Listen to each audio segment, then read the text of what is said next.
today because of a bruised hip, although Marcus says he will give it a try. But the Raider defense will be ready. With 17 sacks, they lead the league in that department. And they'll be tested by that huge Washington offensive line that has provided Joe Theismann with excellent protection. Theismann threw for 3 touchdowns last week. The combination of Theismann, along with Super Bowl MVP John Riggins, along with the Smurfs and the Hogs, looking to deal the Raiders their first loss of the 1983 season. From RFK Stadium, it's the Los Angeles Raiders and the Washington Redskins. And today's game is second half against Denver last week, but Marcus says he's all right, and we'll give it a shot today. Marcus may be all right. He hasn't been hit yet, but even though he won't make it, the Raiders do have depth. Greg Pruitt, who has been a great back, would be his replacement with Frankie Hawkins, and we know Kenny King has been doing a fine job for several years. And this is Chris Barr getting set to kick off to the Washington Redskins. Raiders have won 13 of the last 15. Redskins 18 of their last 20. Redskins come in at 3-1. After losing to Dallas in the come-from-behind Cowboy effort, won their last 3. And the Raiders with a record of 4-0. And this is all-pro Mike Nelms. Good coverage by the Raiders. Stacking up Nelms inside the 20. Backup linebacker Darrell Byrd leading the assault. So here are the Washington Redskins for the offense following the 16-yard return by Nelms. And, of course, they go with the single-back offense. John Riggins, most valuable player last year's Super Bowl. That was a lot of talent in the backfield, but very few people. Yes. And this is the reason. And the offensive line, the key matchup, Joe Jacoby going against number 77, Lyle Alzado. And it goes right to Riggins. And first down, picked up by Riggins. Bob Nelson making the stop.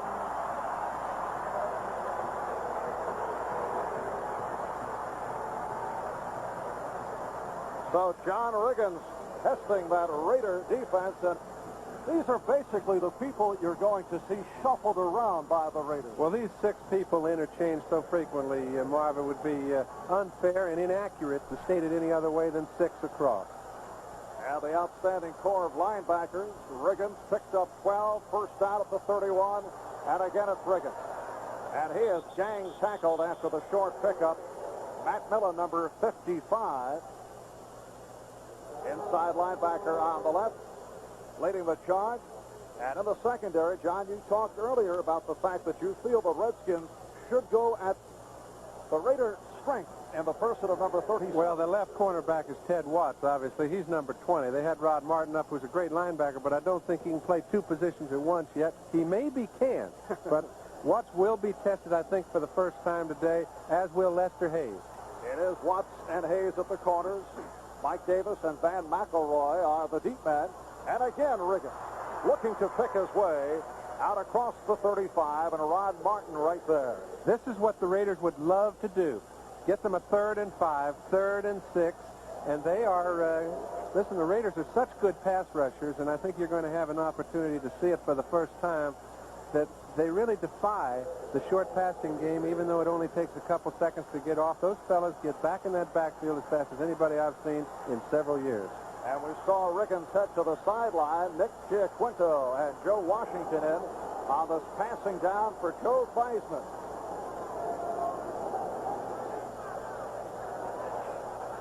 And Theismann slipped. Looked to be a mix-up.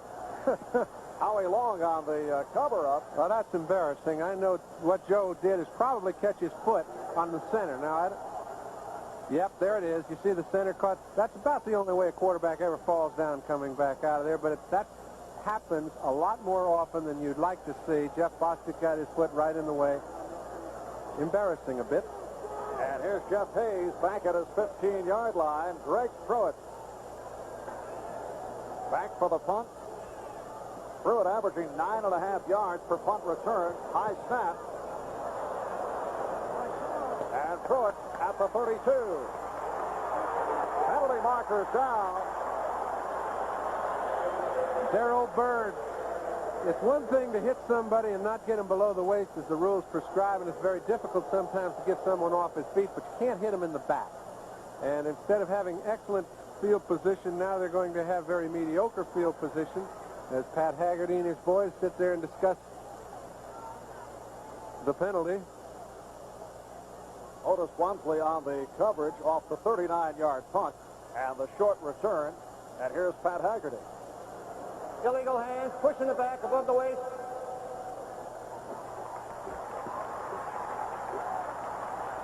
So the Raiders being set back. And here's how the Raiders look offensively. Marcus Allen, who will give it a shot despite the bruised hip, along with Kenny King. Watch him very closely early, because I've seen a lot of fellas play with bruises, but if that thing is still pretty sore, it's awful tough for a running back. I think an offensive lineman might make a go of it, a defensive player, but a running back, I just don't see it. Raiders first down at their 23-yard line. Cliff Branch, who caught 2 touchdown passes last week. Top of your screen, Malcolm Barnwell on the other side. Marcus is not in there. And a flag down as Plunkett goes deep for Branch.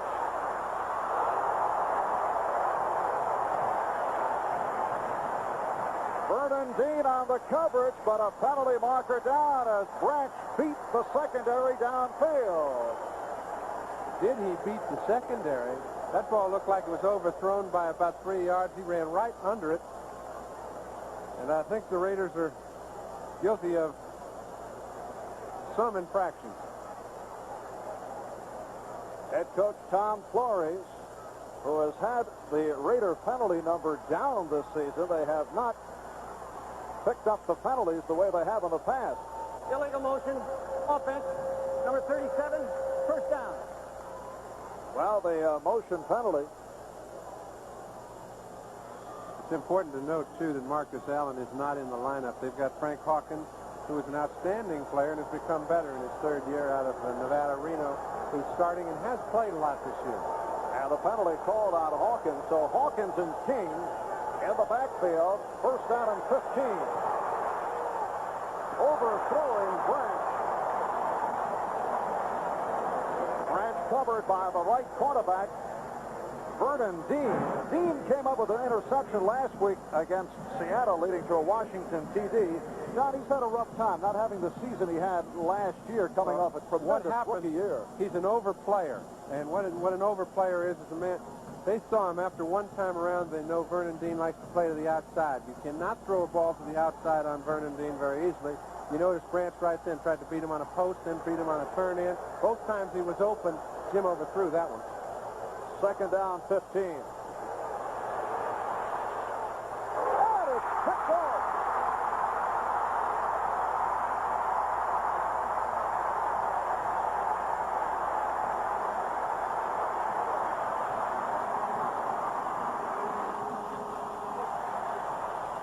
Curtis Jordan, the strong safety, with his first intercept of the season. Well, Jimmy's trying to look to the other side, but never really does. He gives the play away a bit. He's trying to get the ball to Malcolm Barnwell, and Curtis Jordan is standing right in between him and the receiver. This was a simple catch the ball, and we got an interception. 7th year out of Texas Tech, spent 5 years with Tampa Bay, a starter with the Bucs, starting at strong safety for the Skins, and he has presented Washington with a first down at the 11-yard line off the interception. He got a gimme. Long count. Here's Wiggins. Van McElroy finally hauling Riggins down. Listen, McElroy made a fine play, but Ted Hendricks made the kind of play he's been making for years. It just shows how strong Riggins is. Hendricks was sitting in a position to make that arm grab of his, where he generally takes the back, throws him around a while, and pitches him back to the quarterback. This time he gets one hand, Riggins gets loose and carries McElroy for 4 yards. So second down and 6. Remember, the Redskins have been a quick starter. They've been a very good first quarter club. But the Raiders have faced this kind of adversity many times this year. But this is Riggins hammering down near the goal line again. McElroy, this time with help from Millen on the tackle. Marv, you talked about adversity, and this is their backs are, and they against the wall. They are being tested really for the first time, in that this is a 3rd down and 1. This play will determine whether or not they keep their streak alive. They have not allowed a touchdown while the game was in balance in the previous 4 games they've played. Of course, they haven't played against Riggins either. Redskins leading the NFL. And here's Riggins. And he's in.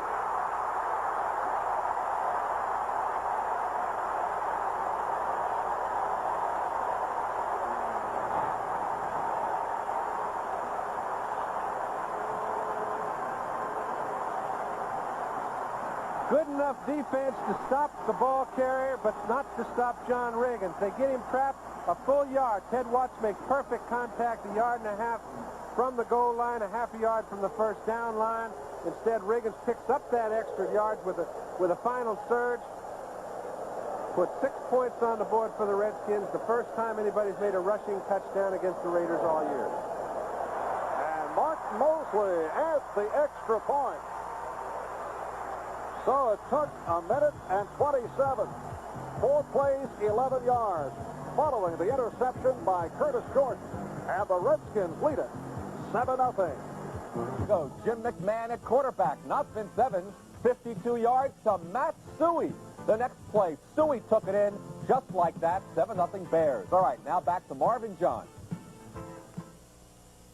Lennon back at RFK Stadium in Washington. John Riggins has given the Redskins a 7-0 lead. Riggins off to a fast start. In fact, first play from scrimmage, he reeled off 12 yards. The kickoff by Jeff Hayes. Here's Greg Pruitt.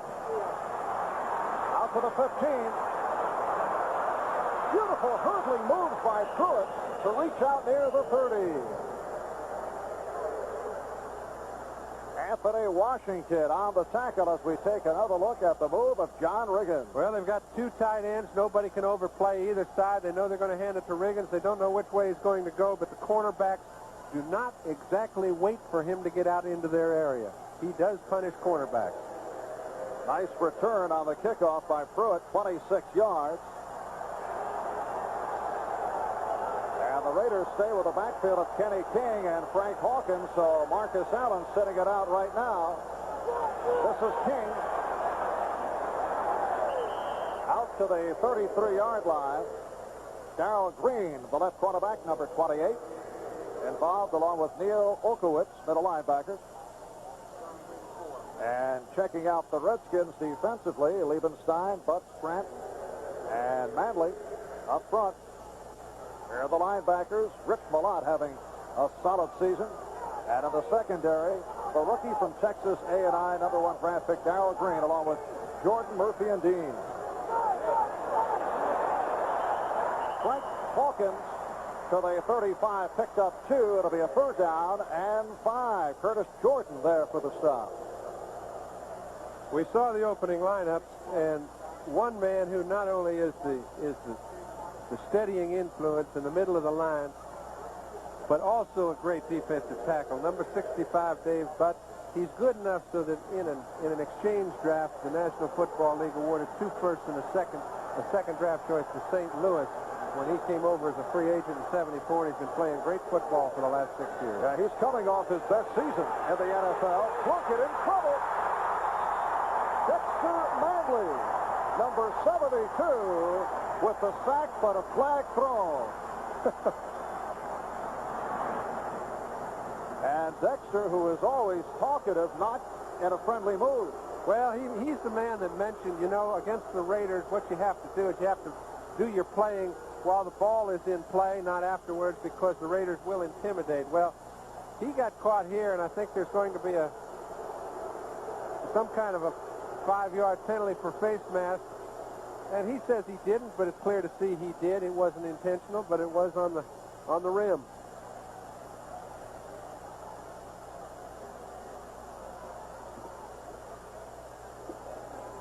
Number 72, defense, still 3rd down.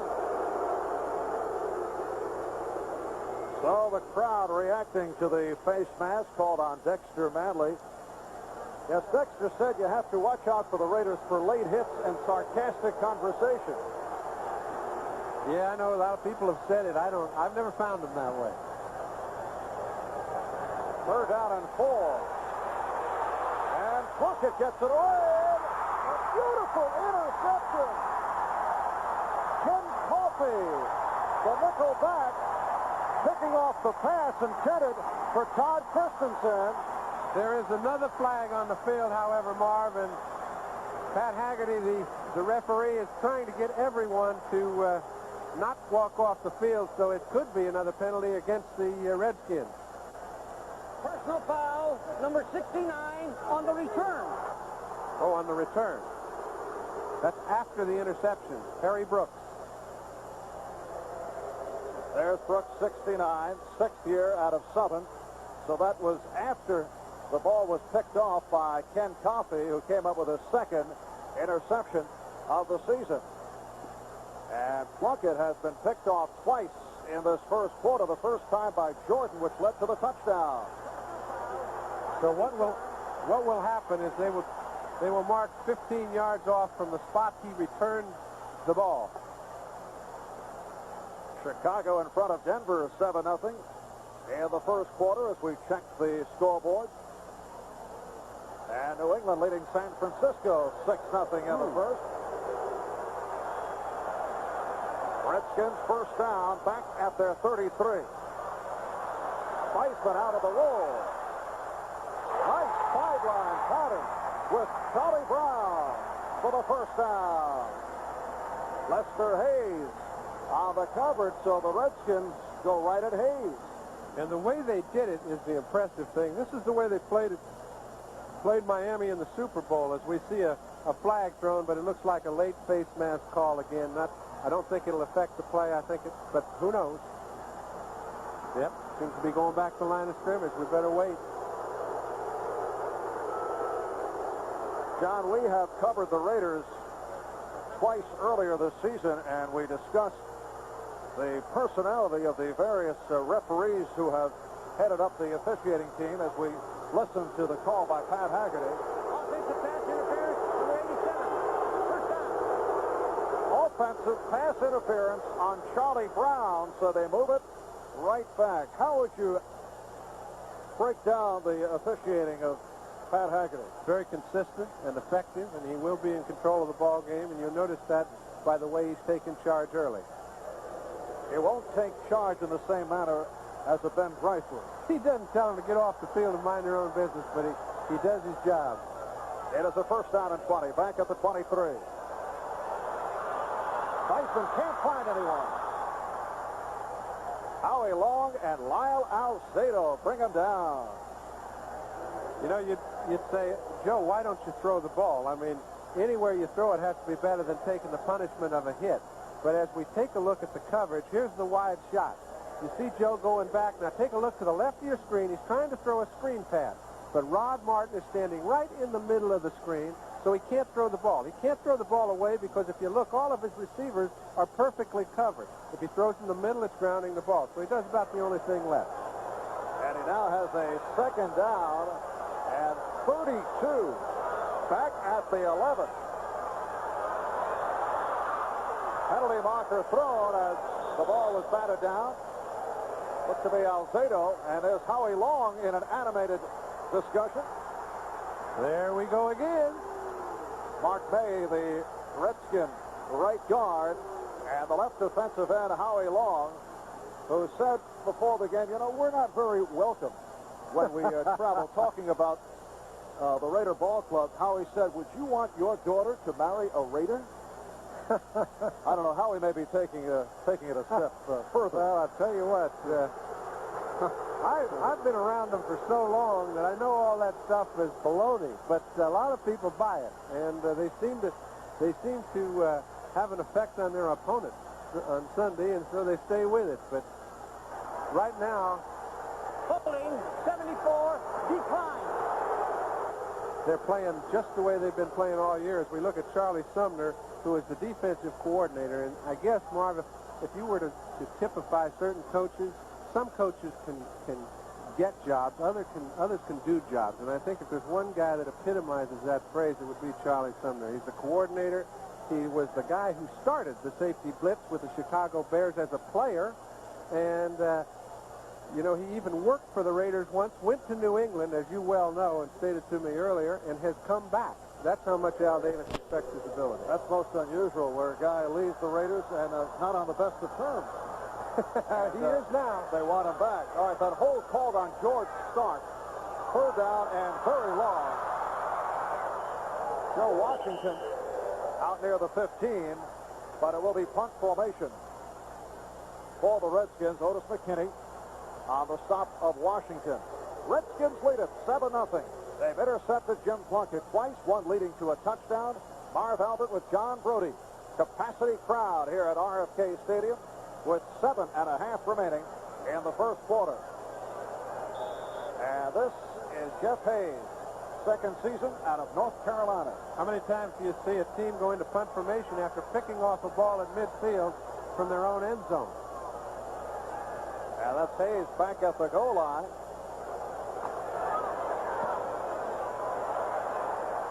Greg Pruitt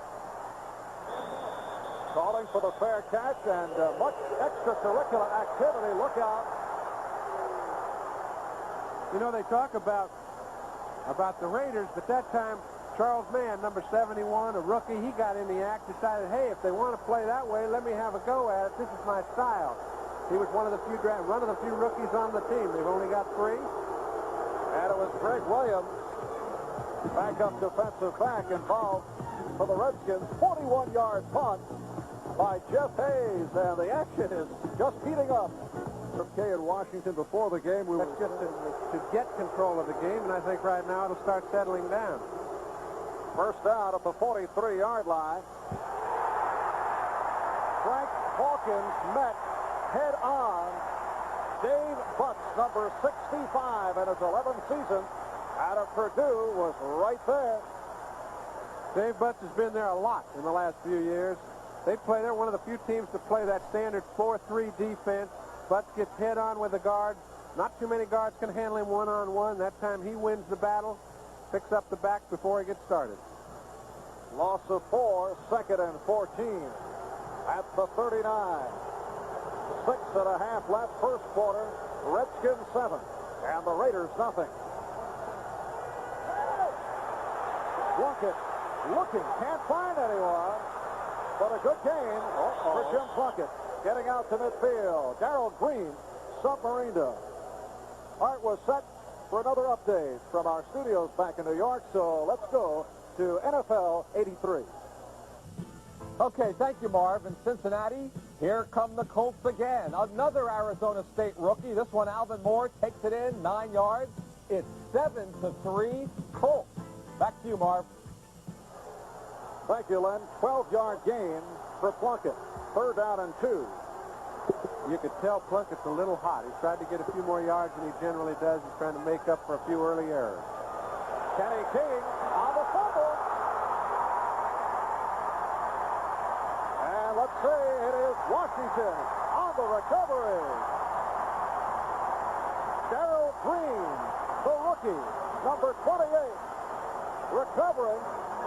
So the Redskins take over.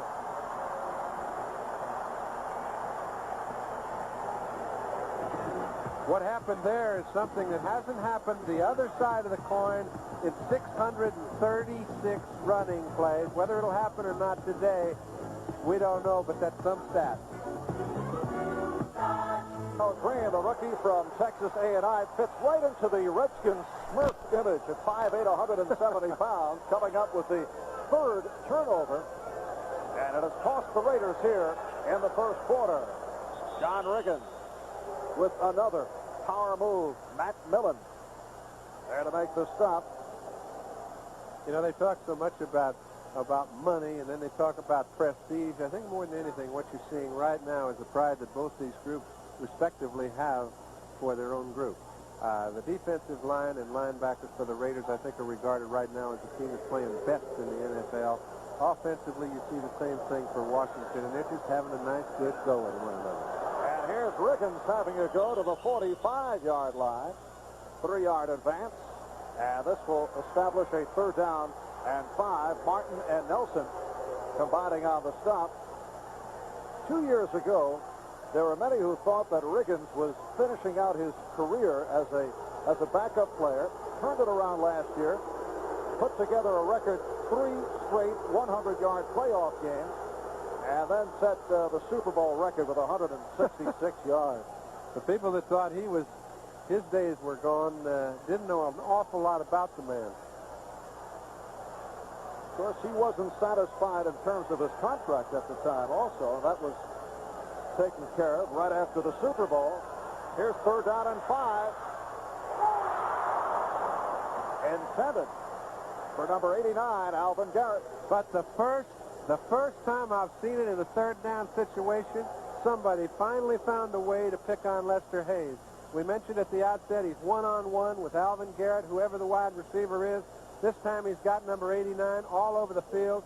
Garrett in motion, comes down, gives himself some room to the outside, does everything perfectly but catch the ball. There are certain passes you can be excused for dropping. The 3rd down possession passes, that isn't a good deal. And here's Greg Pruitt as a result of waiting. The punt from Jeff Hayes.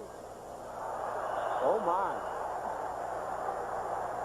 Well, we'll see who they call it on, because if it's against the Raiders, it's a 1st down.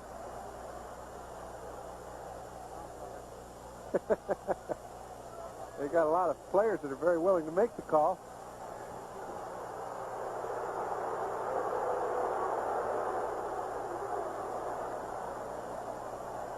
Encroachment, defense, number 54. And Tom Flores does not like it. Darrell Byrd, the linebacker, called for the penalty. And that's a very dumb play. The reason it's a dumb play is I don't care whether they encroach or they pull you off, whatever they do, it's like giving them a turnover. That's as important as an interception. And the same thing was true with Alvin Garrett's drop. Those are ball control errors, and it's not okay to make them, and Flores is not going to let him forget it. Darrell Byrd is a rookie from Illinois.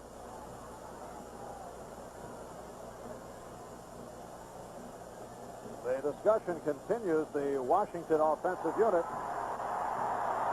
moving back on as the 1st down is indicated. The only way that one would have been short is if the stripes are wrong. All right, Flores looking to walk it off. So Jacoby, Grimm, Bostic, May, Stark back on. 4 minutes, 4 seconds remaining in the 1st quarter. Redskins 7 and the Raiders nothing. Riggins looked like the reverse was being set up. And then Riggins bumped out at the 36. Strong safety Mike Davis, outside linebacker Rod Martin on the bump. Let's get back to New York to NFL 83.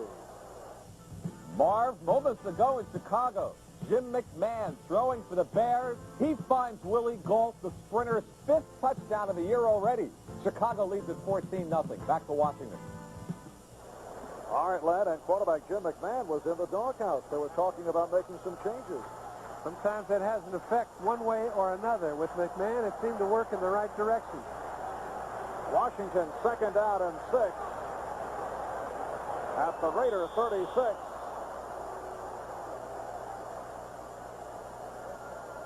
And a timeout being called by the Redskins. So they'll talk it over with Joe Gibbs. Just under 4 minutes remaining. 1st quarter. And Washington, by virtue of 3 turnovers by the Raiders, leading at 7-zip. Head coach Joe Gibbs has just inserted number 81, Art Monk, into the ballgame. First time that Art has seen action this season. He's been on injured reserve. John Riggins near the 1st down marker. Tackled by Rod Martin. Lyle Alzado also involved. Art Monk making it back from a knee injury, seeing his first action. And I do want to get back to him in just a second, Marv, because you see, this looks like a play that the Raiders have been stopping for no gain all year long. It picked up 5 yards, and it shows you the strength of the offensive line for the Redskins. We're looking at a few scores. Denver still is not scoring in the first half. Chicago's got a 12-zip lead. And it's a 3rd down and 1. And here's Ricketts. And he has picked it up. Depending on the spot. All right, Nelson and Martin combining on the tackle. And we'll have to wait until they unravel. Looks like from the angle up here, yes, It is. That's what's called 10 yards in 3 plays. That's the way their offense likes to be able to work. Give the ball to Riggins 3 times, let him pick up a 1st down. Talking about Art Monk, he adds a new dimension to them, Marv, and I know that's about what you were alluding to, but he's bigger, he can catch the ball inside better, and he's got great speed to get deep. And Art missed the Super Bowl last year because of an injury, and many folks thought, no way the Skins could do anything. This is the tight end, Rick Walker. So Walker with his first reception of the day and picks up a 1st down. Van McElroy and Ted Hendricks combine on the tackle. You may see Joe Theismann throw the ball outside all day long. It's the only place that there is a vulnerability as far as the Raider defense is concerned. They try to get, this time it was tight end Rick Walker on Mike Davis. They run people in motion. They do different things to get in one-on-one situations. They got a good matchup, and they took advantage of it. Rick Walker had a terrific game against the Raiders the last time these clubs met a couple of years back. 5 receptions, 55 yards. 1st down, 13-yard line, and here's Riggins. Picked up 3. Millen and Reese stack him up. And you can hear the impact of Riggins making contact with the Raider defense. That's because there was a slight bit of resistance from number 55, Matt Millen. Those two will make contact with one another. And Seattle's got Cleveland 3-0. The Niners scored to go out ahead of New England. Look at Cincinnati having a little trouble with Baltimore, but hanging on, and Green Bay's making a comeback. John Riggins now 46 yards, 12 carries. We're still 1st quarter with 2 minutes remaining. Play action. And the Raiders did not go for it. A one-handed sack by Howie Long. You think those fellas aren't strong? Now, Joe Theismann weighs almost 200 pounds, and although he looks like a midget, he's 6 foot tall. At least it says that in the program. And to be able to take a man like that with one hand and absolutely stuff him, that's what the official was calling here. He had no chance to get away from Long, even though he only had him by one arm. Look at this. Boop. Thank you very much. And now it's their first 3rd and 15. And the Raiders with 3 sacks to 27 yards, setting up a 3rd down, 16 back at the 19. Again, the play action, and Theismann fires. Art Monk, the intended receiver, covered by James Davis.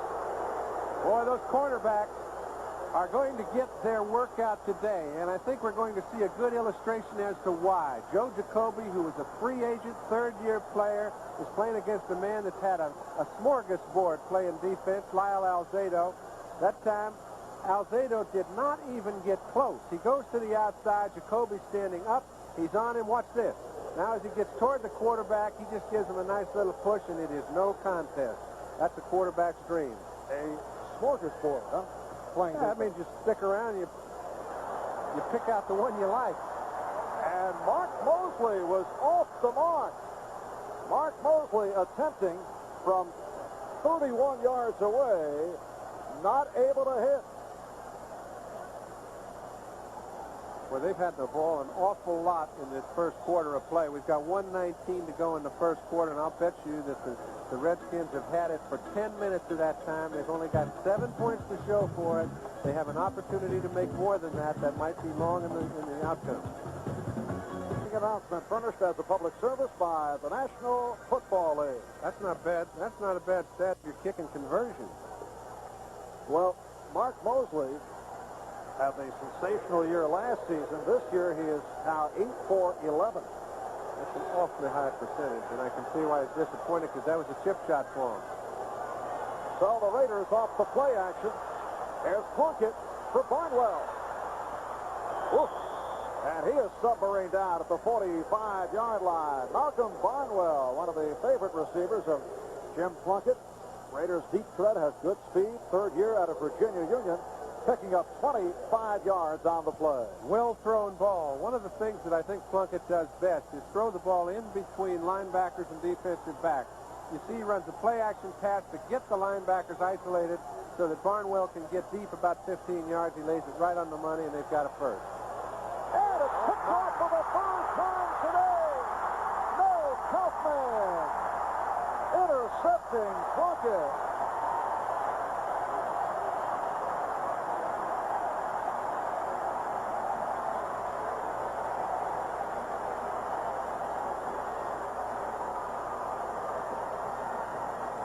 Jim Plunkett has been intercepted 3 times in this first quarter. All right? And people are going to be very critical of that one, but that was the one ball that wasn't a bad pass. We pick up Kaufman coming off with an interception, but he picked off a short out.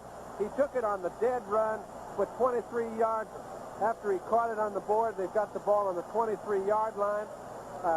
Plunkett threw 2 bad interceptions early, but that looked like a great defensive play to me.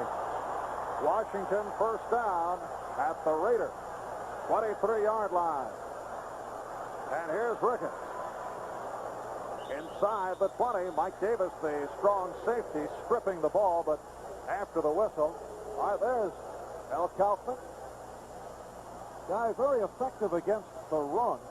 Well, he is, except what they do is they put Rich Malott generally in a situation where he makes a lot of plays at the line of scrimmage. Kaufman takes the tight ends out of the back, off the line of scrimmage. He sometimes covers the tight end all over the field. They think he's an outstanding pass coverer, and I can see why they think so with the play he just made. And the first quarter has come to a close. A big first quarter for the Washington Redskins. When we resume, there'll be second down and 7 at the Los Angeles 20. We'll be right back. After the Colts scored, the Bengals came right back. Anderson bombs away to Collinsworth. This set up one touchdown. They scored another one, and now the Colts are threatening. 17-7 Cincinnati. Back to Washington. Marv Albert, John Brody from RFK in Washington. Jim Plunkett is just trying to walk it off, but trying to do it without Marcus Allen, who's been sitting it out with that bruised hip. Redskins second and 7. Out of the 20 as we get underway second quarter. And John Riggins finding the hole and picking his way for yardage. And Hendricks. They've moved a little better to the right than they have to the left. I think you'll see them move that way in the next few offensive rushing plays. Generally, you'd expect them to move real well over Jacoby. They seem to be playing as strong over there, but they have had success running to the right. You mentioned Jim Plunkett may be having a problem because Marcus Allen is not in the lineup. I think what it does, more than anything, is it changes the way he tries to attack. And in so doing, sometimes when a fella doesn't get injured until the day of the game and you think he's going to play all week, you've got certain plays prepared for the defense you're playing, and I'm sure they included Marcus a great deal. He's not there. You got to do it on your arm. But I think that's the quality that a quarterback has to have, to get things turned against you and come back. And if there's one guy that's had a lot of things going against him over the past 13 or 14 years and come back, it's Jim Plunkett. And Marcus said before the game, although he was a question mark, that he would play, and he may yet play. We may see it. First down picked up by the Redskins. At the 13, again, the single back is Riggins, and again it's Riggins. So the short pickup, Archie Reese and Matt Millen combined on the stop. Well, it's a tough day. It's going to be a long one for Lyle if the offense for the Raiders doesn't keep the defense off the field some. He's tired. He's playing against a big, strong All-Pro in Joe Jacoby. You can see he doesn't know where the ball carrier is because he can't see over the top of Jacoby. Leaves it for the linebackers to pick up, and they do a fine job. But for Lyle, he's just trying to find out where everybody is. And Joe Jacoby goes 6'7", 298 pounds plus.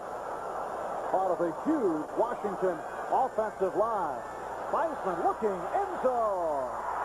Charlie Brown out of the end zone. Ted Watts was playing it short, and he was trying to pick off a short out. Charlie Brown went right behind him. I don't think Theismann realized that the play was going to be done the way Watts elected to do it. Tried to make a fine throw and just a little bit too far. Charlie Brown in his second year, South Carolina State, was an 8th-round draft pick. Spent his rookie year on injured reserve. Then last year, catapulted to Pro Bowl status. Both Theismann and Plunkett only 1 for 5, but Plunkett has been picked off 3 times. Redskins continue to alter their formation. 3rd down and 7. And again, Theismann could not find a receiver. Good coverage by the Raiders. Townsend and Piquel getting to Theismann. Well, he's trying to get to somebody late to the outside. If you take more than 2.5 or 3 seconds, you will not have time against the Raider defense. Charlie Sumner has been sitting there in a hole since the time this game started. He inserts the plays. He gives the defensive linebackers, Hendricks and Millen, an opportunity. They change the defense as we watch number 3, Mark Mosley, try and kick the field goal. 28-yard attempt, and this one is good. So Mosley, who missed moments ago, putting this one right through. And the Redskins, who have had their way in this first half, now lead the Raiders by the score of 10-0.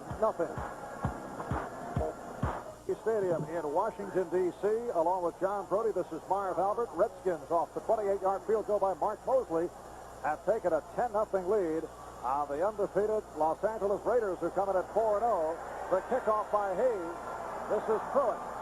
Out to the 10. 20. 25. Reggie Evans leading the attack on Greg Pruitt over at the far side, but a flag has been thrown.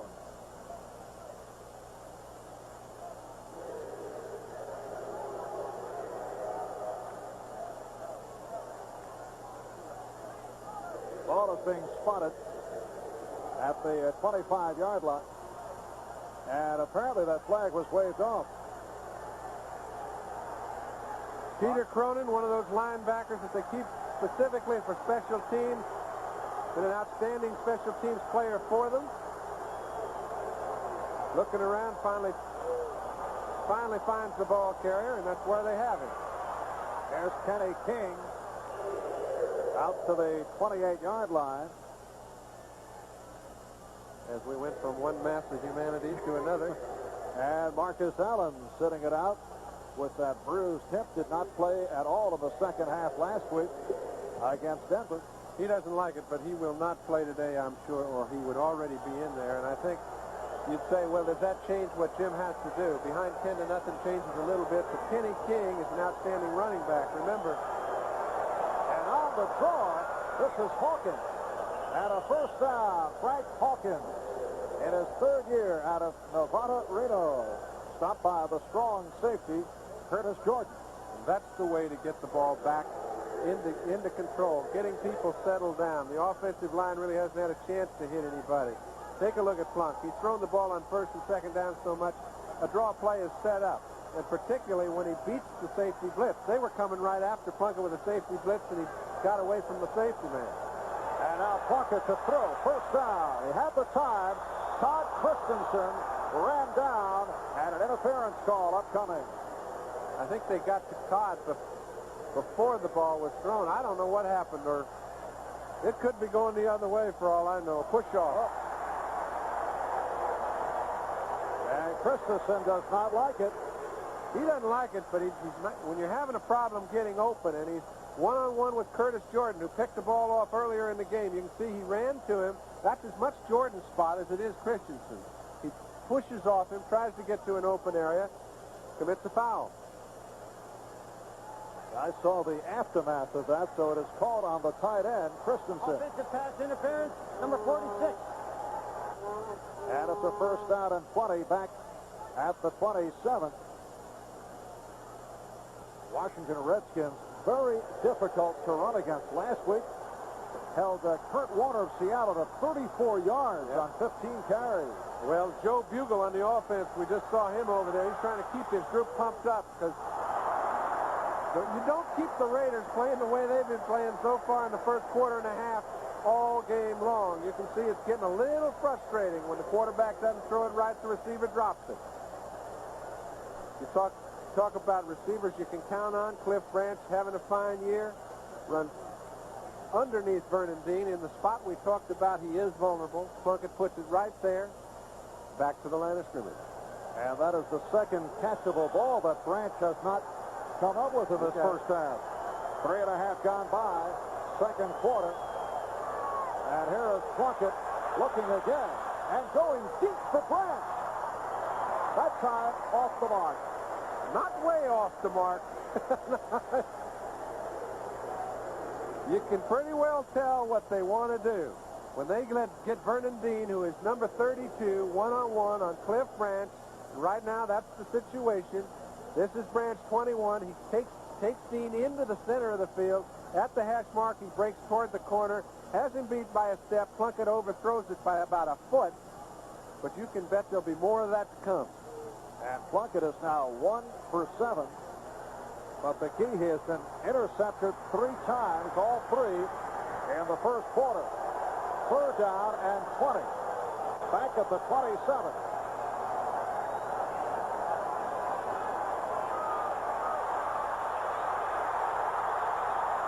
And they're calling it a sack. Well, a quick whistle according to the Raiders. But their drive has concluded. Well, Tony McGee, one of the pass rushing specialists for the Redskins, got in there and got a hold of Plunkett. Now, they did the same thing with Theismann. Now, you can't sit there and say, well, Plunkett's 6'4", 220 pounds. McGee's got a hold of him, but maybe he can get loose. If you're going to call Theismann dead, you have to do the same thing with Plunkett. This all part of the National Football League looking to protect the quarterback and cut down on the injury. We saw Howie Long with that one-arm spin move on Theismann, which received the quick whistle. Ray Guy is back for his first punt of the day, back at his 5-yard line. He enjoyed the thin air in Denver last week. Not that Ray needs any help. He doesn't enjoy Ray Nelms back there. All right, here's Nelms at the 25. 35. Midfield. It's Guy slowing him down.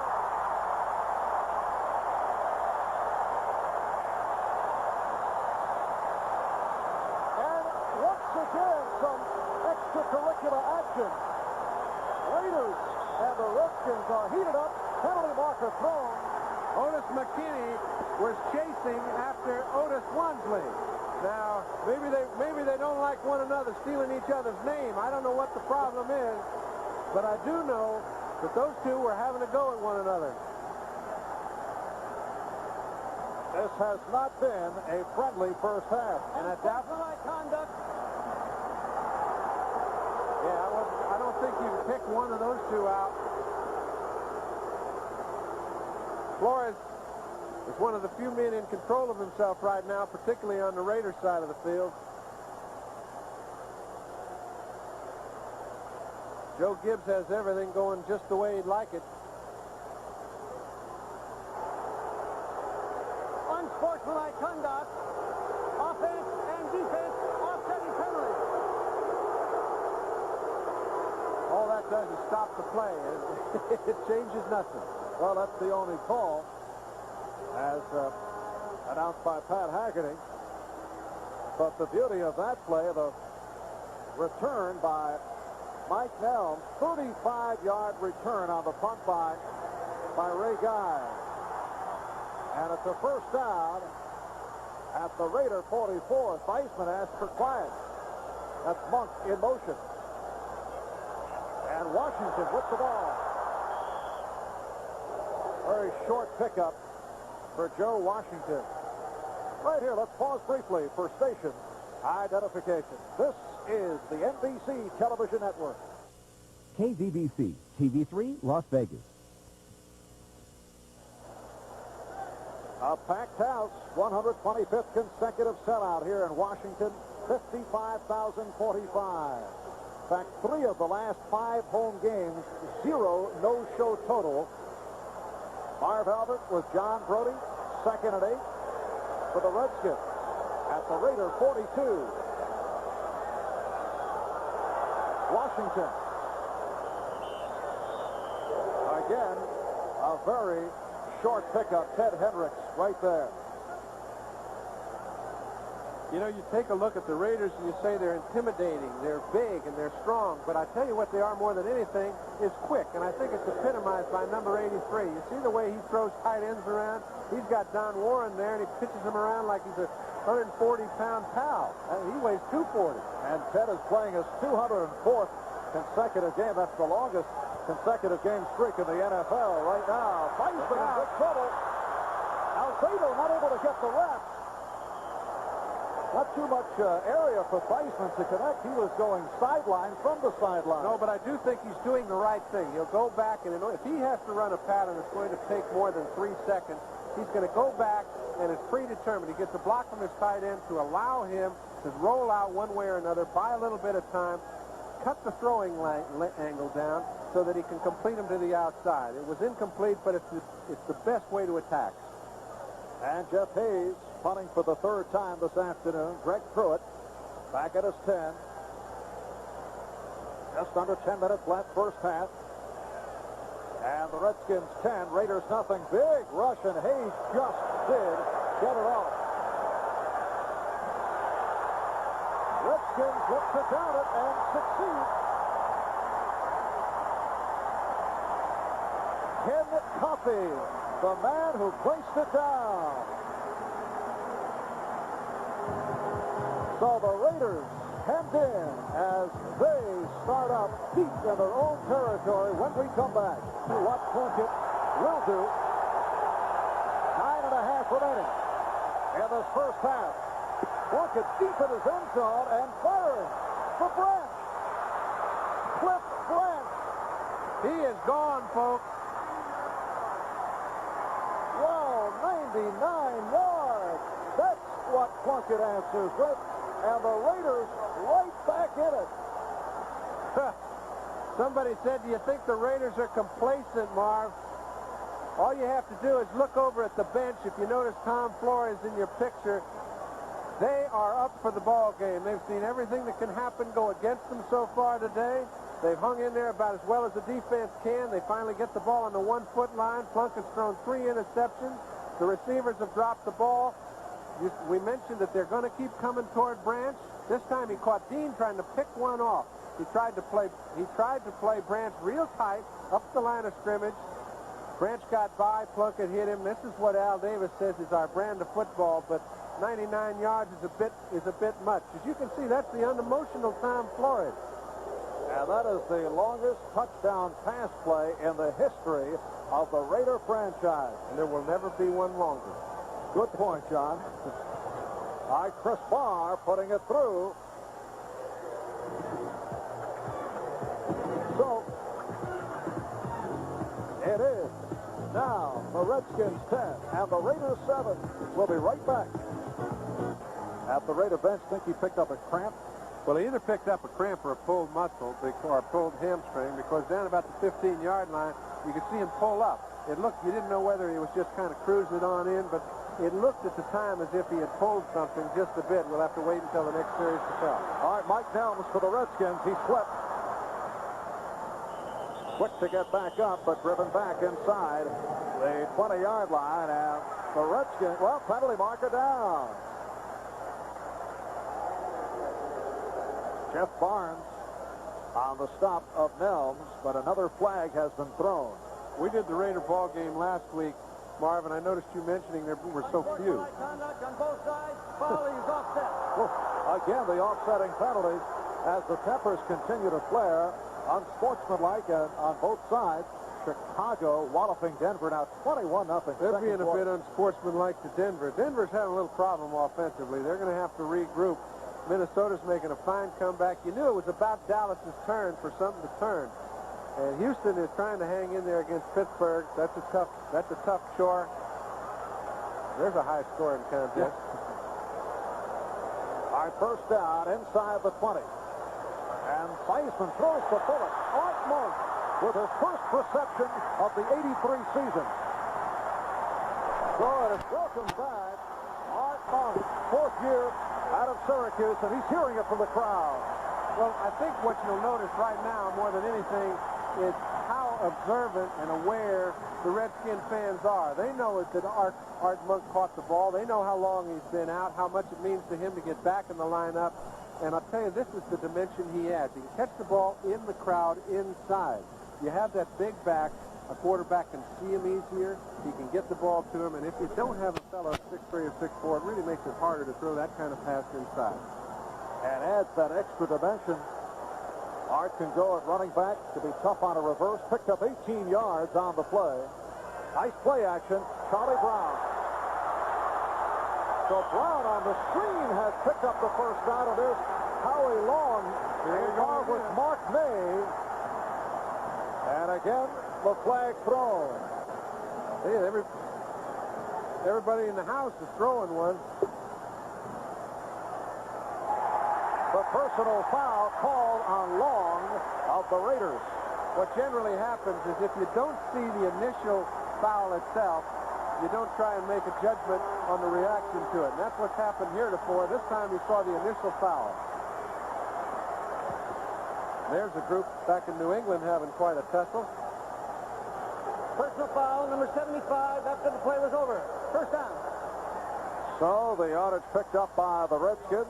Bengals over the Colts, 17-14 in a high-scoring affair in the second quarter.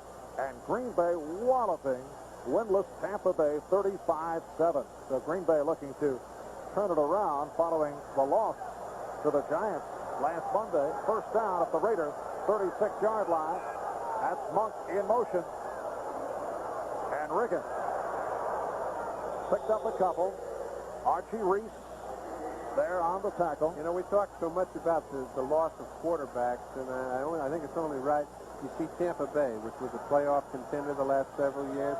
They don't have Doug Williams. They're 0-5. And when you talk about the importance to a team, sometimes it's not the stats that are the indicator of the importance. In this case, Doug Williams was the personality of the Tampa Bay Bucks, and I think they've got to find a new one. Well, they now feel they're going to go with the throw-in Samoan. Well, that's fine, but Jack Thompson. that's not the whole answer. Second down and 8. Theismann looking for Monk. He's got it. Art Monk for the first down inside the 15. Otis McKinney with the tackle that prevented a touchdown. Well, you see Lester Hayes is a little dejected. We mentioned before the start of the game, the only way you're going to get to the Raider defense is get on top and try Lester Hayes. Joe Bugle mentioned before the ball game that, hey, we're not going to let this man intimidate us. And they're taking their best receiver in Monk. Mike Davis cuts Lester Hayes off from the play. That's that motion stuff. Moving people all around, sometimes it gets the defensive people to run into each other. Good offensive structure. 23-yard gain for Monk. First down at the 11. Riggins. John Riggins inside the 10. Martin and Hendricks were there. It's been a terrific first half for Riggins. Not for those three. No. That's Steve Ortmeyer, one of the executives with the Raiders now, involved with personnel. Charlie Sumner and Tom Flores, they're just hanging in there at this point. Art Mosley getting ready just in case, or perhaps for an extra point. Riggins, 64 yards, 17 carries, second down and 6. And this is Riggins to the 5.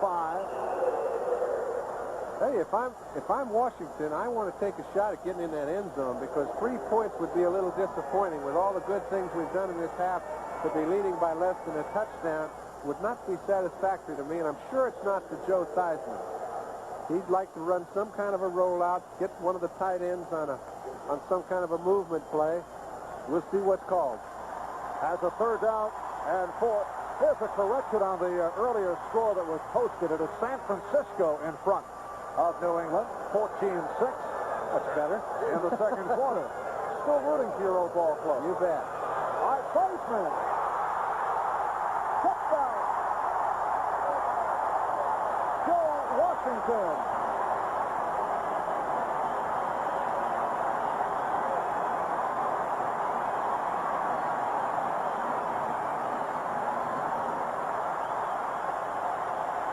This is the first drive that the Raiders have allowed against them all year long. It was a beautiful drive. It was well conceived. They ran different receivers throughout different areas. Joe Theismann was on the mark. He was very patient. They used Riggins to eat up a lot of the clock, keep him in a situation. And at the end, Theismann makes a perfect throw to Washington. Didn't look like it was perfect, but it's the only place it could have been thrown. And the extra point added by Mark Mosley, so Joe Washington with his first touchdown of the season. 80 yards, 6 plays in just under 4 minutes.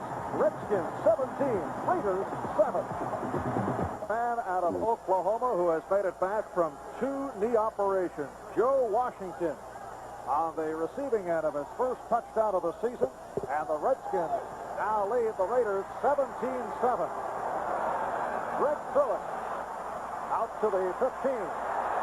Good coverage by the Redskins, noted for their special teams. They very rarely allow a long gainer. Well, it is not pleasurable to receive the ball if you're trying to beat those fellas. I know that on those special teams. And Sonny Jurgensen mentioned to me earlier in the before the ball game, he said, you know, I don't think anybody really recognizes how dangerous their special teams are. He says they're the most offensive group of special teams players I've ever seen. He says Nelms is really a treat. Offensive in terms of... offensive in terms of what they're doing is they're really taking it to you. So there is an intimidating factor there. You got it. First out of the 18. And Frank Hawkins tackled by combination of Butts and Grant. Liebenstein, Butts, Grant, Manley up front, Kaufman, Okowitz, Malott, the linebackers, secondary, Green, George, Murphy, and Dean. You see, the Raiders offensively have been a very opportunistic team this year offensively. Now they put themselves in a hole when they're on offense. They've only rushed for 24 yards, and that stat passing 124 is misleading because 99 of it came on one play. Here's second down, 6. Barnwell for the first down.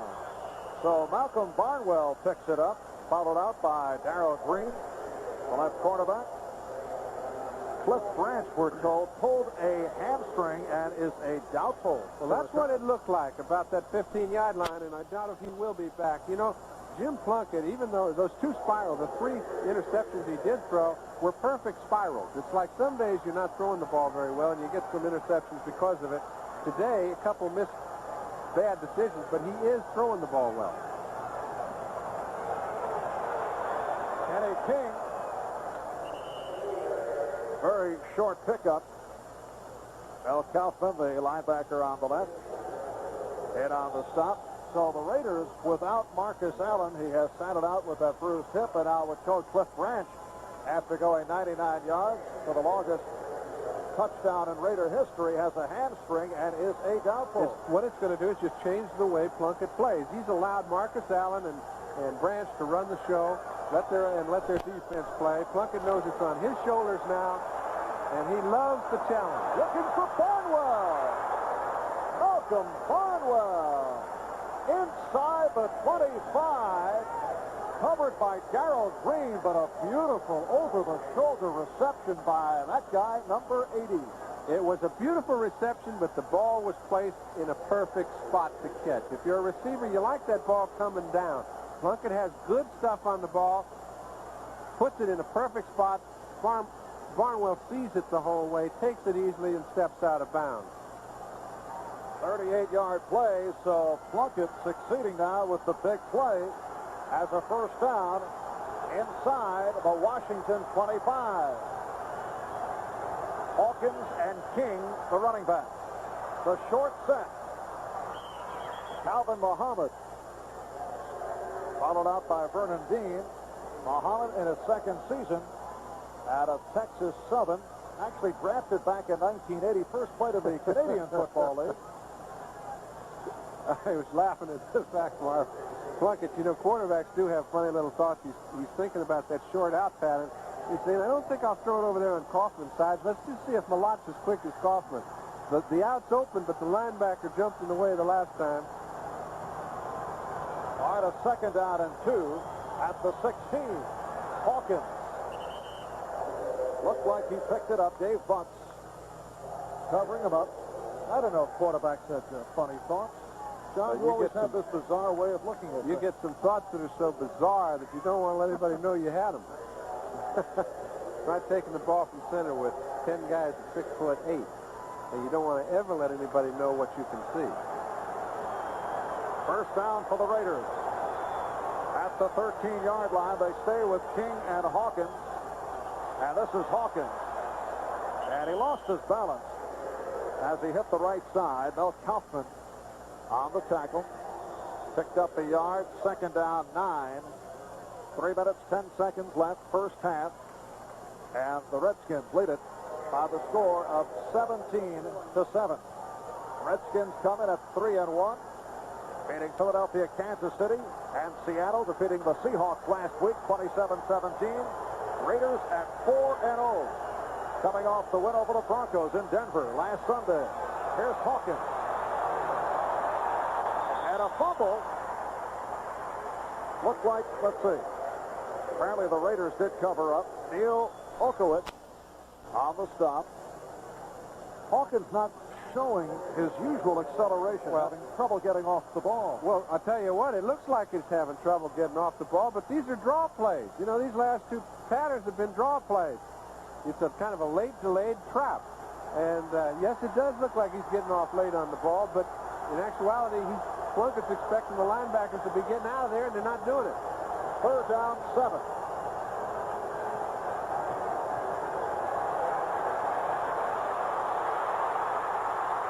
Plunkett just firing it, and it's intercepted. Bad toss by Plunkett. Oh, my, look at this. They're calling him down. Plunkett threw the ball. They said Dexter Manley had him down before he threw it. Now, if defensive linemen are going to complain that they had him down after he throws a completion late, I guess when he throws an interception, the same rule applies. We've seen it 3 times. We mentioned Haggerty was very consistent, okay?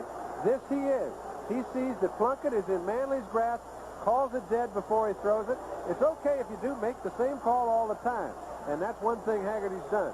I may not agree with any of the 3 of them, but at least he's called them consistently. Well, Mark Murphy came up with the ball, but it is ruled a sack, credited to Dexter Manley. 3rd sack of the day by the Redskins, and Chris Barr will attempt a field goal. But first, a timeout call. The 2-minute warning has been provided.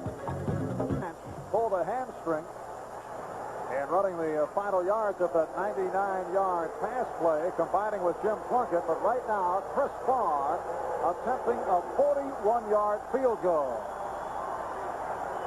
Barr is 4 for 7 on the season and not noted for long-range kicking. That time, deflected. Deflected. That thing never did get over the center's fanny. It looked like he hit the ball real high, and it just was one of those ugly-looking squirters. He's been kicking pretty darn well this year, but this ball he gets too high, never gets up. It's missed from the time he makes contact. So the score remains the Redskins 17 and the Raiders 7. Last week, Barr hit from 27 and 29 against Denver. Got off to the slow start, hitting only 2 or 5. Right. All right, coming up next, San Diego Chargers trying to get on track against the New York Giants, or in some areas you'll see the Dolphins taking on the New Orleans Saints. So stay with us for a full schedule of football. Charlie Brown has picked up the first down, run out by Rod Martin. You know, I'm very impressed watching the way Joe Gibbs and Joe Bugle are attacking the Raider defense. We mentioned earlier that no one has really tried their corners. These fellas are doing that. Now, Gibbs is no stranger to the Raider style of defense. He was down at San Diego as an offensive coordinator for years. That was their real battle of the year, and he's attacking them the same way as he did at San Diego, and that's pretty effective. First down at the 38. Weissman going sideline. Let's see if they call it complete. Yes, they do. Charlie Brown again.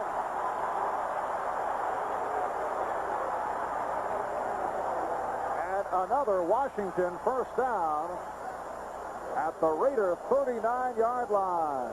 And it looks like Charlie Brown's hurting.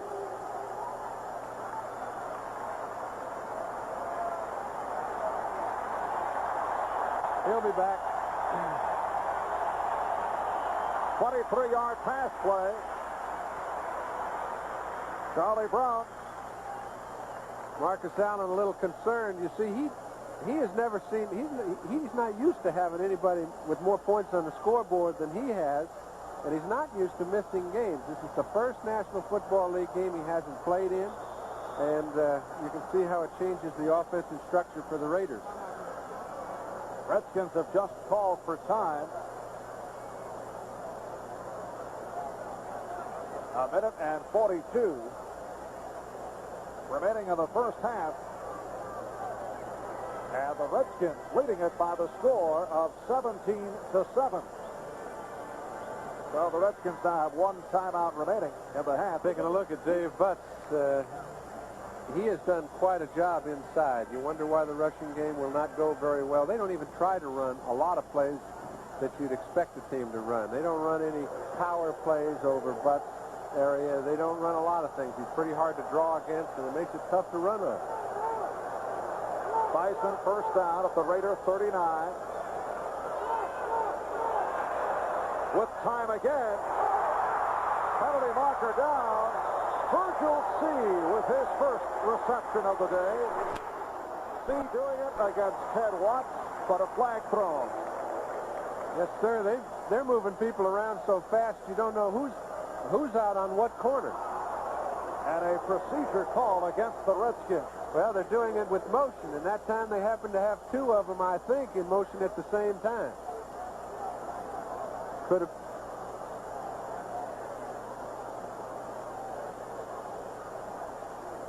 Yes, Joe Gibbs using much motion, constant changing of the formation. Sure, it kind of nullifies those quarterbacks. Formation number 66, not on the line of scrimmage.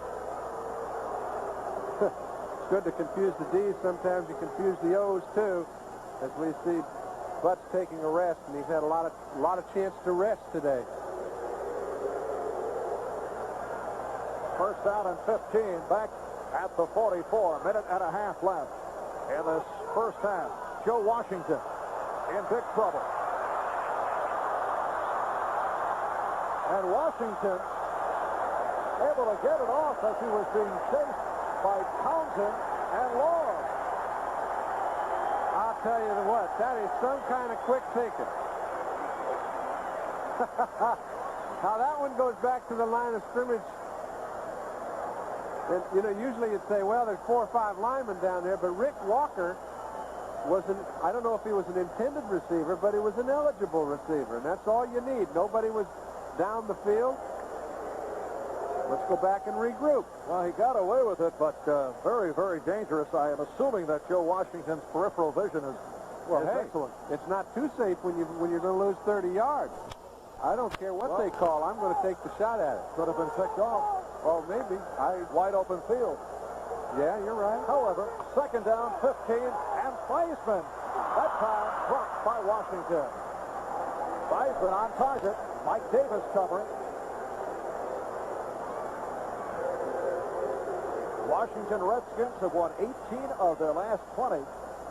That's the best run in the NFL since the Raiders went 21-1 in 1976 and 77. That shows how well this franchise has been going. And how important this game is to both teams, as we see, again, Charlie Sumner, he's trying to find the key. The key is get your offense to hold the ball a little longer. Remember, the Raiders are 13-2. Brown is off to the left now, and Garrett right, and Theismann looking for Brown.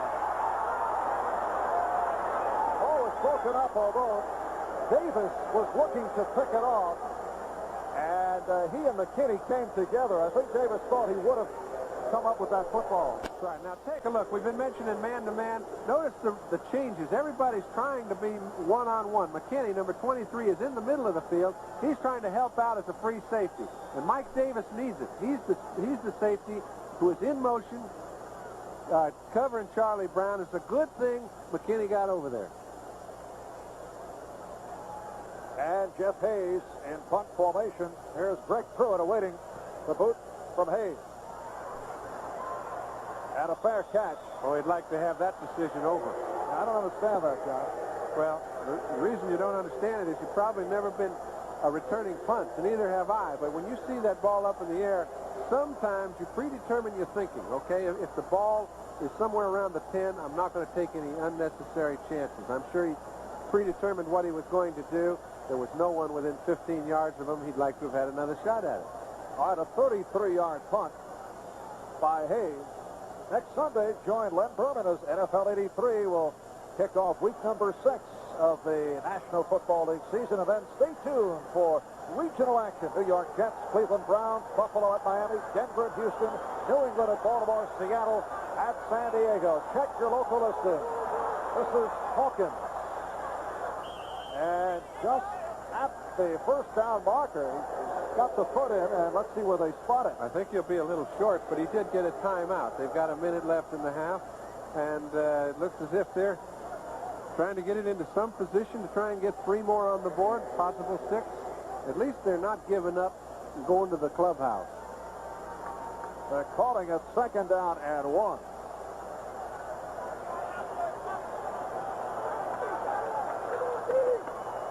Off the draw, Hawkins. And Hawkins out to the 35 for the first down and more. Yes. Mark Murphy, the free safety, making the stop, a 15-yard run by Hawkins. And timeout, 53 seconds left. It took them 12 seconds to move the ball some 28 yards down the field. The draw play has been the most effective ground weapon for the Raiders, and that figures because most of their offense has come on throwing. So now they've got 53 seconds to put something on the board. Let's see. Chris Barr was ineffective the first time. He's going to get another shot if they can move it down there some. And as you see, Raiders with the 2 timeouts left. Redskins have 1. It was John Riggins who saw quite a bit of action in the first quarter. He had 60 yards on the ground in the first quarter. Riggins with a 2-yard run early first to give the Redskins a 7-0 lead, set up by the interception by Curtis Jordan. 1 of 3 picked off by the Redskins in the first half. And Mosley connected from 28 yards after missing moments before from 36 to make it 10-0. Plunkett and Branch combined for a 99-yard touchdown pass on 1st and 10 from the 1. Cutting it to 10-7. Then Feisman to Joe Washington, 4-yard pass play. And that's where we are. 17-7 Washington. Plunkett called down by Tony McGee. He was able to elude Terry Brooks. Tony McGee in his 13th year is an awfully effective pass rusher. Generally, you'd say, you know, by the time you're a 13-year guy, you might be able to play the run, but to play the pass well, that's a little bit beyond. I can remember Cedric Hardman, Lyle Alzado's now in his 13th year, Tony McGee. Some guys get a new lease on life, and then they can't be stopped. 4th sack of the day for the Redskins. Plunkett again in trouble. Overthrowing the tight end, Todd Christensen. And we're down to 18 seconds left in the half. I think that's the biggest problem the Raiders have had offensively. Without Marcus Allen, they have not been able to get to Todd Christensen, who has been their control-type receiver throughout the first 4 ball games and has really been a big part of their offense. The Redskins have nullified him in the first series of plays. They picked off a ball that was intended for him over the middle. Another one Plunkett missed through, and they just haven't been able to connect. 3rd down, 17. Raiders at their 29.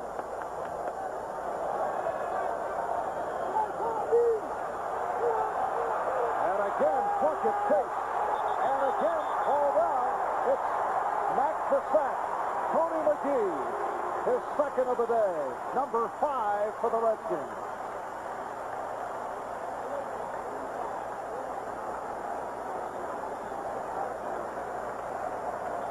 I'll tell you, it doesn't matter what sort of defensive secondary coverage you have. If Tony McGee is rushing the passer the way he has been today, you can play this prevent defense. That's 3 deep across, 4 in the 4 in the intermediate zone. They're playing it fine, but it's all predicated on an outstanding pass rush, and that's what they're getting. And we're down to 11 seconds remaining in this first half. Coming up at halftime, a look at what is going on around the National Football League, NFL 83.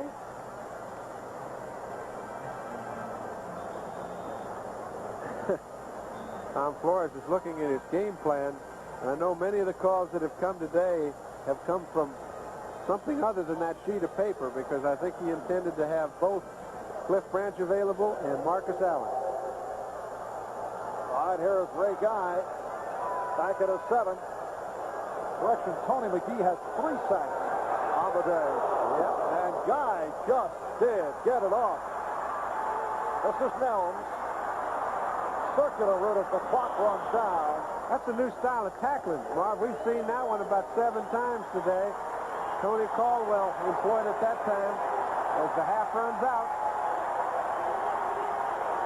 And the Washington Redskins fans with the roar of approval. The end of the first half. Redskins 17. The second touchdown was an outstanding drive, and it was engineered by Theismann, who is a very fine opportunist as a quarterback. He's come from a 40% thrower to a 65% thrower with good coaching and perseverance. He's now one of the top quarterbacks in the game, and this man has been equal to the task on several occasions previously, but I think this is the toughest situation he's been placed in if they're to win. So he'll have to do it with Kenny King and Frank Hawkins in the backfield. King has been very valuable as the other back with Marcus Allen. But now it's a different situation as we get underway in the second half, and the kickoff by Hayes, played by Pruitt. Rick Pruitt accelerating across the 20-yard line. So the Raiders with Bruce Davis and Henry Lawrence at the tackles. Charlie Haddon, Mickey Marvin at the guards. Dave Dalby is the center. 18-yard return by Pruitt.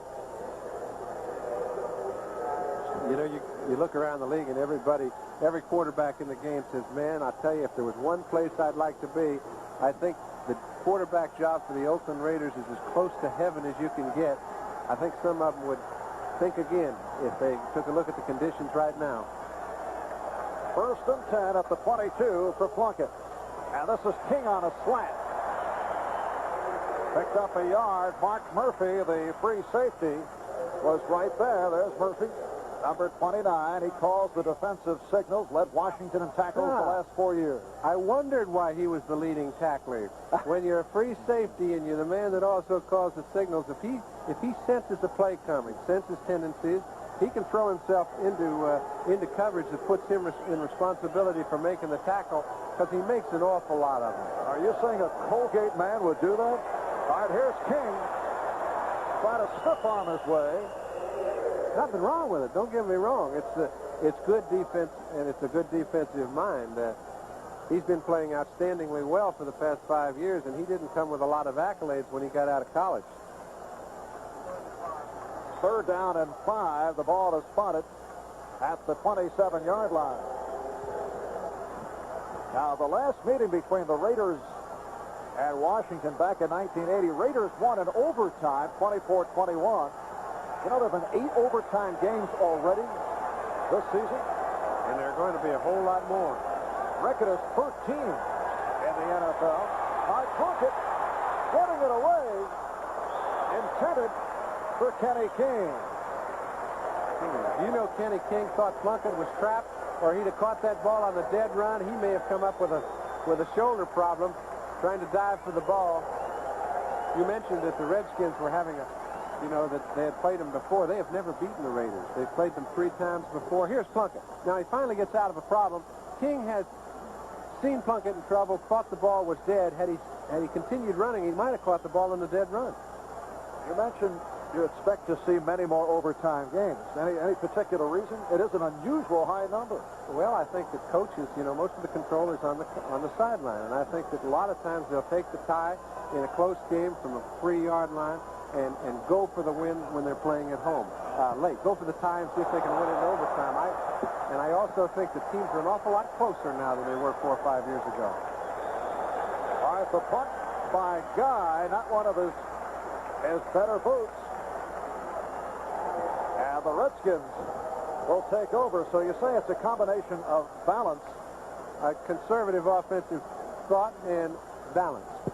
And one other factor this year, the road teams have done very well thus far. Well, you never know who's on the road. These teams are trading so many people back and forth. You find 4 or 5 guys on each team that played with the team that's playing at home. So Kenny King shaken up on the sideline, landing on his hand in that last series. Great guy with only a 30-yard punt. Here's Wiggins. Refusing to go down as he reaches out near midfield. Matt Millen on the tackle. John Riggins continues to impress. A little counter play. Take a step to the left. Hope you can get some linebacker movement. He got some. Matt Millen picks him up after about 3 yards. And those two are a perfect match. And 74 yards on 19 carries for John Riggins. Looking for that 100 mark this afternoon. Picked up 6, second down and 4.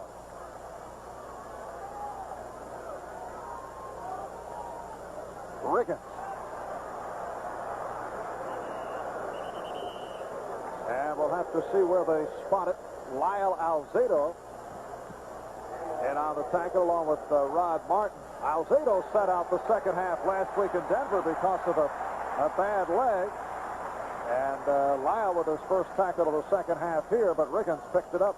I do not think you'll be seeing him sitting out this one unless something reoccurs to his knee. He said it wasn't serious, but it did bother him. The game was well in hand.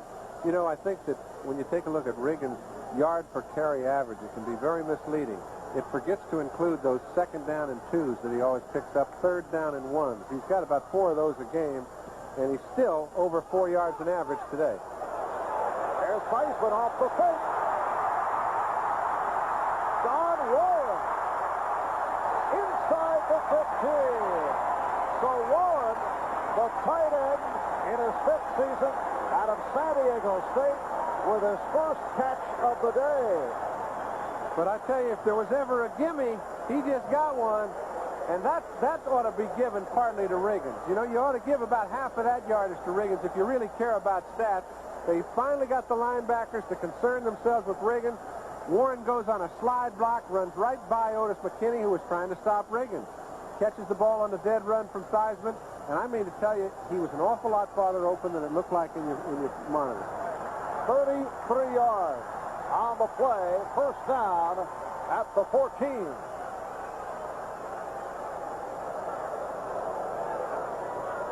Again, the play action. This is Charlie Brown. And it goes nowhere. Lester Hayes right there.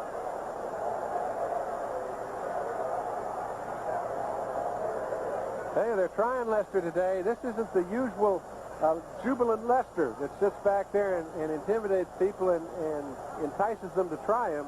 These fellas are having a go at his area, and they're doing it effectively. I guess it goes, you know, you talk about, some people say hit the weakness, others say hit the strength. I'm saying you can't hardly beat a real good football team unless you can beat their corners. And the Redskins match up very well against the Raiders. Lester Hayes, Ted Watts are the men at the corners, Mike Davis and Van McElroy. The other members of that secondary. Theismann is now 9 for 16, 144 yards.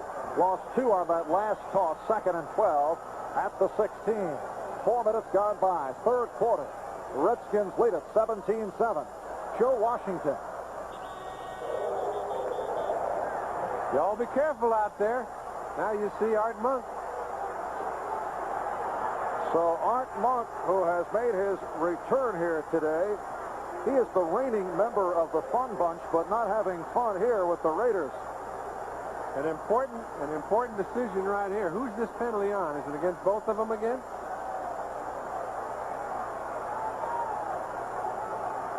Mike Davis and Monk. It looks like a no penalty.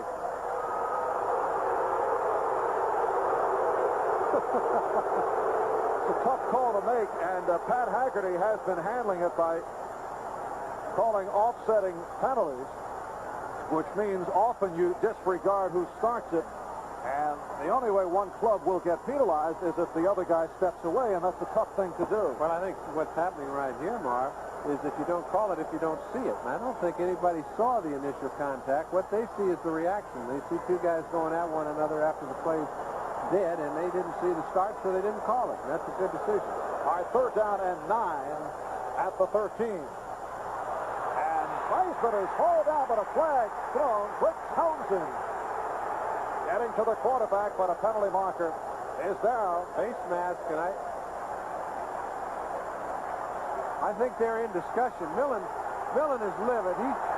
That play was called from over there by the head linesman, and they said that Townsend grabbed a hold of his face mask, and Greg is not agreeing with it, and it did not look to me like he did either.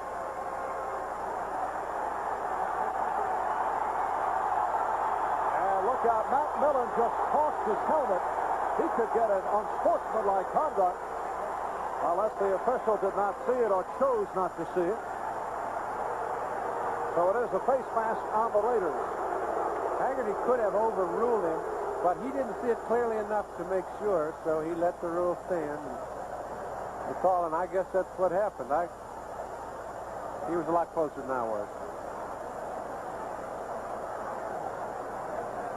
So a 3rd down and 9 at the 13. Again, the shifting around in the formation by the Redskins. And Theismann has it deflected.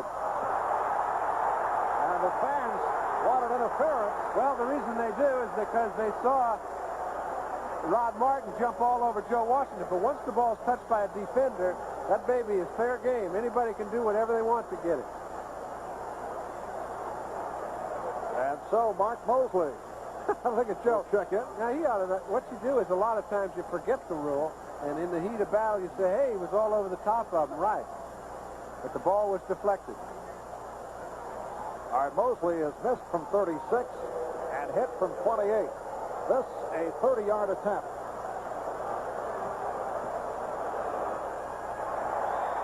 And Mosley has extended that Redskin lead.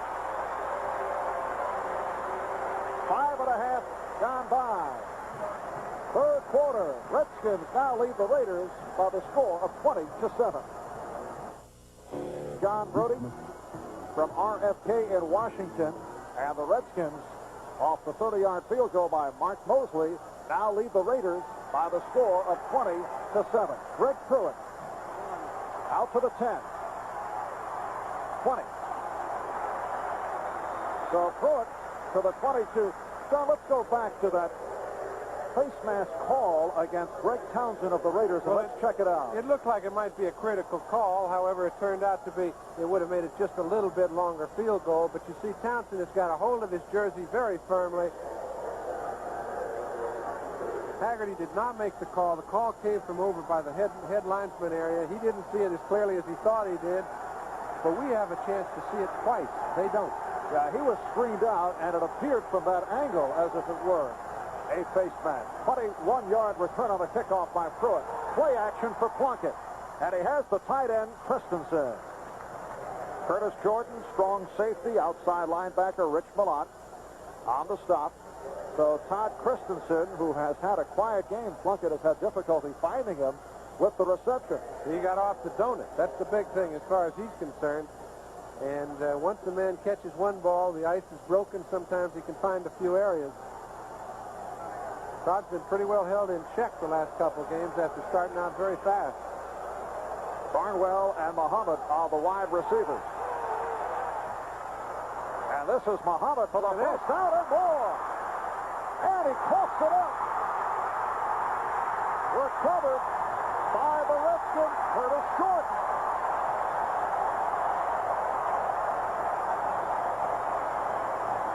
It's another Raider turnover. Well, everything that can go wrong if you're a Raider fan is doing so. Very fine reception by Muhammad. He's trying to break loose. He does.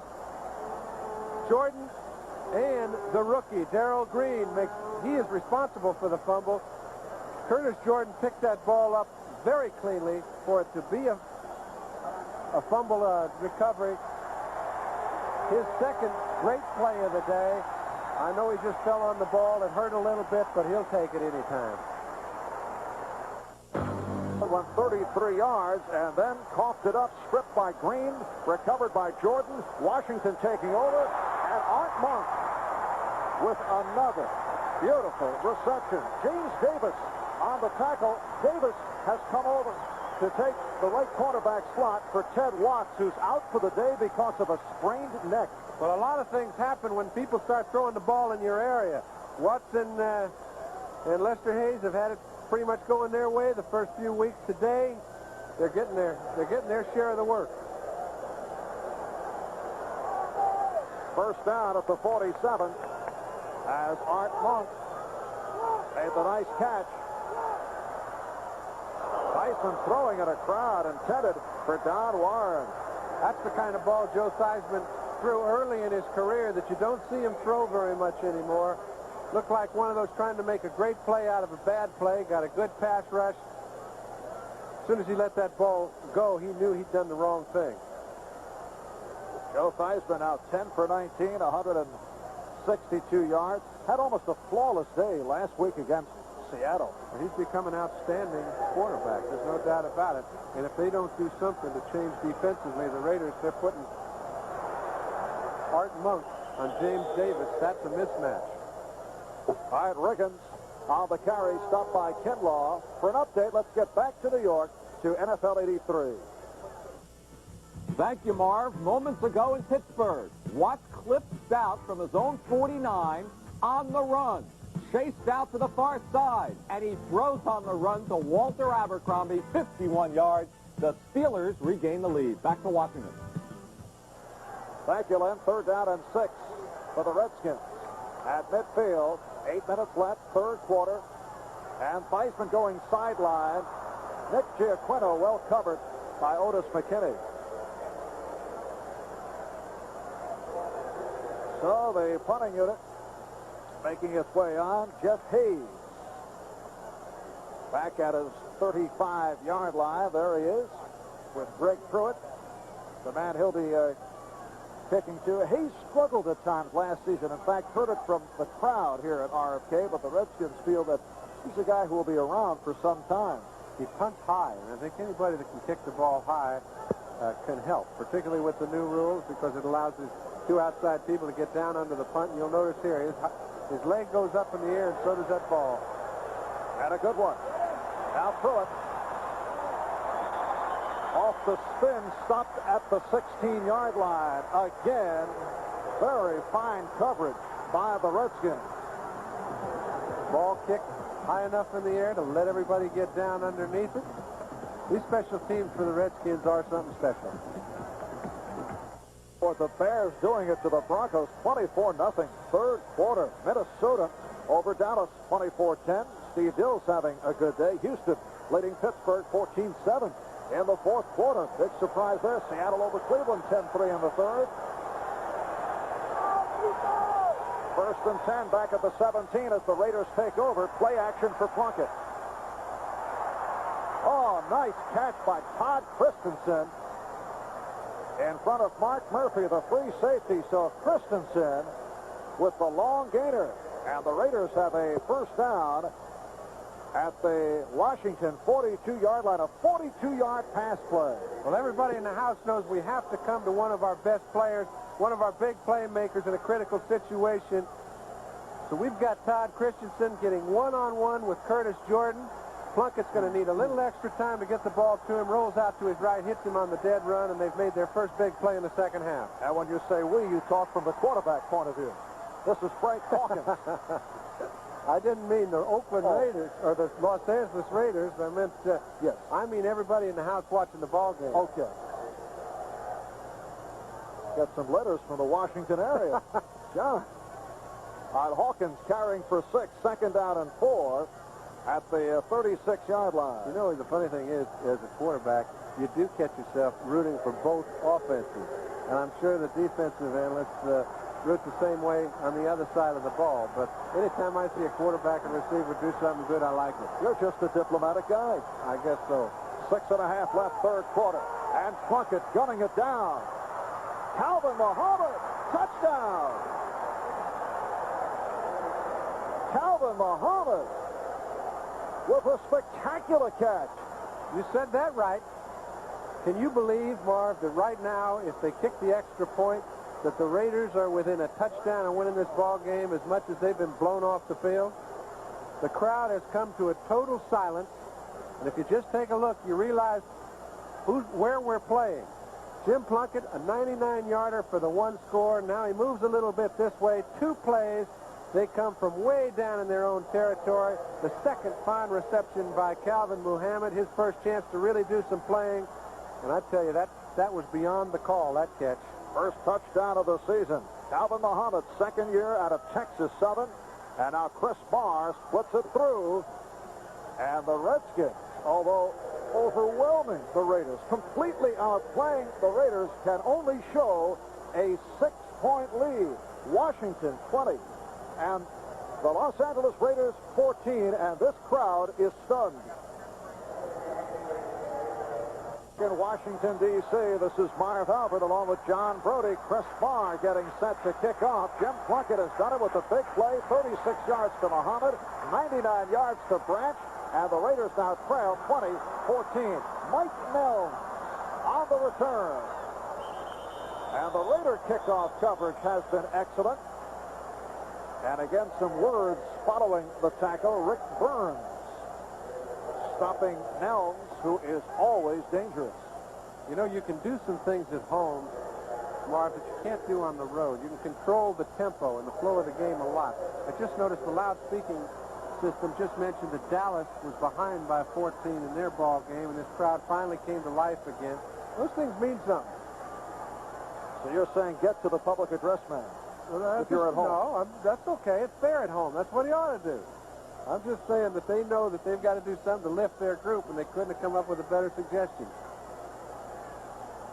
All right, the penalty called on the Redskins. What was that one?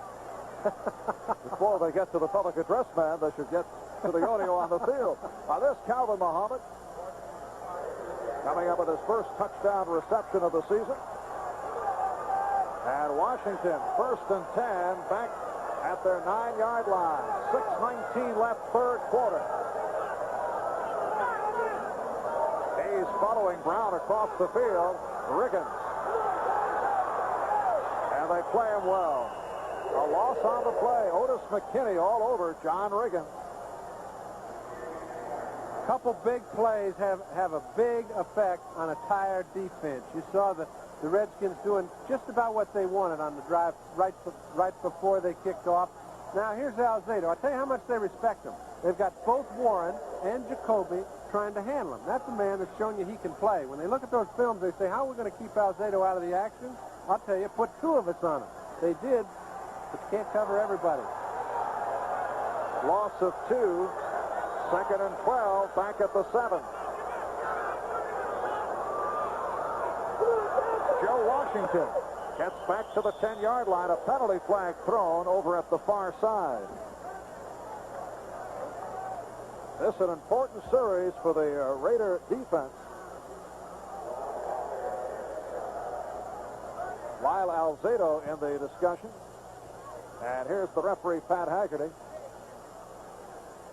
Charlie Sumner, you can just feel the intensity level pick up as Willie Brown, who the other fellow in the white shirt, he's the man that handles the defensive secondary. This call was against the Redskins. They're telling him that. Yeah, the encroachment on the defense. Also, number 44 went off the field in the opposite direction. He went around the field. He cannot do that. 5-yard penalty. Wow, that's I know who 44 is, too. No, you can't do that. John Riggins, I'm sure. Well, he's not. Maybe he's just trying to tell him he doesn't want to come off the field. Anyway, once you get caught out there, and it was probably a late substitution, he tried to sneak off. He got caught. Well, Denver on the board now. Chicago leading at 24-7 in the third. Minnesota in front of Dallas, 24-14. 13. So we are back to a 2nd and 12 at the 7.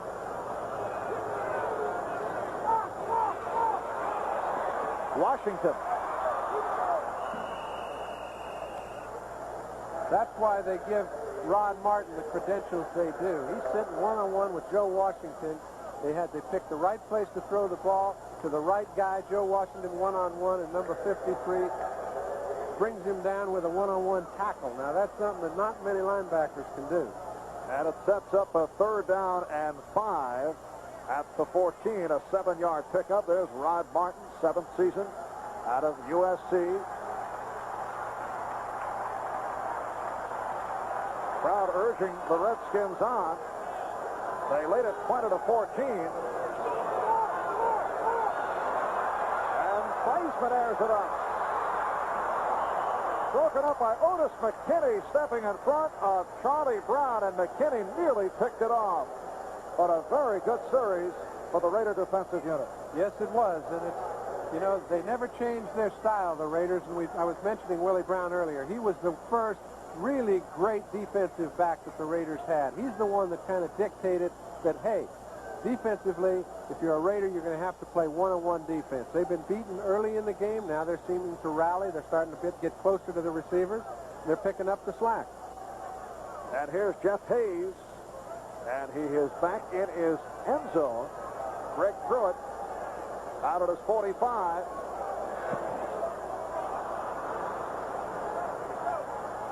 Pruitt. Short return by Pruitt. Mark Murphy on the tackle, and the Raiders take over at midfield. 4.5 remaining 3rd quarter. 37-yard punt, 5-yard return. When we return, it'll be the Raiders to the offense. Good. Allegre pulls the Colts within 4. Back to Washington. That's an impressive streak for a linebacker. Ted Hendricks, as we mentioned earlier, has the longest such streak for consecutive games among active players in the NFL. Well, you know, to play 204 games, you know you're going to be there somewhere because it takes you about 15 years to be able to get that close. And this is not just another day at the plant. First down at the 47-yard line of the Redskins. Hawkins and King, the running backs. And Plunkett to throw. First down, looking for Barnwell. Very good recovery by Darrell Green. It looked like Barnwell beat him. Barnwell did beat him, but what he didn't do is when the ball was underthrown a little, he didn't go back through Green to create interference. He tried to let the ball come back to him. Watch Plunkett. He knows, hey, if we're going to win this ball game, we've got to beat them at the corner. But you see Barnwell, he just kind of stays there and waits on the ball.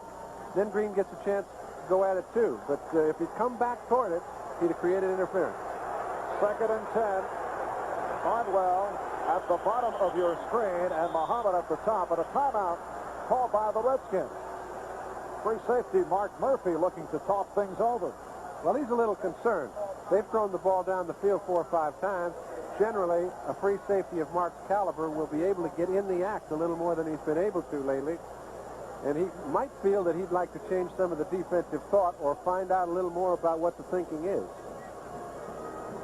So the timeout called by the Redskins with 4:22 left in the 3rd quarter. Next Saturday, 4 o'clock Eastern Time, NBC's Sports World returns with a schedule. And Marvin Hagler, as you know, is still the middleweight champion. Yes. 2nd down and 10.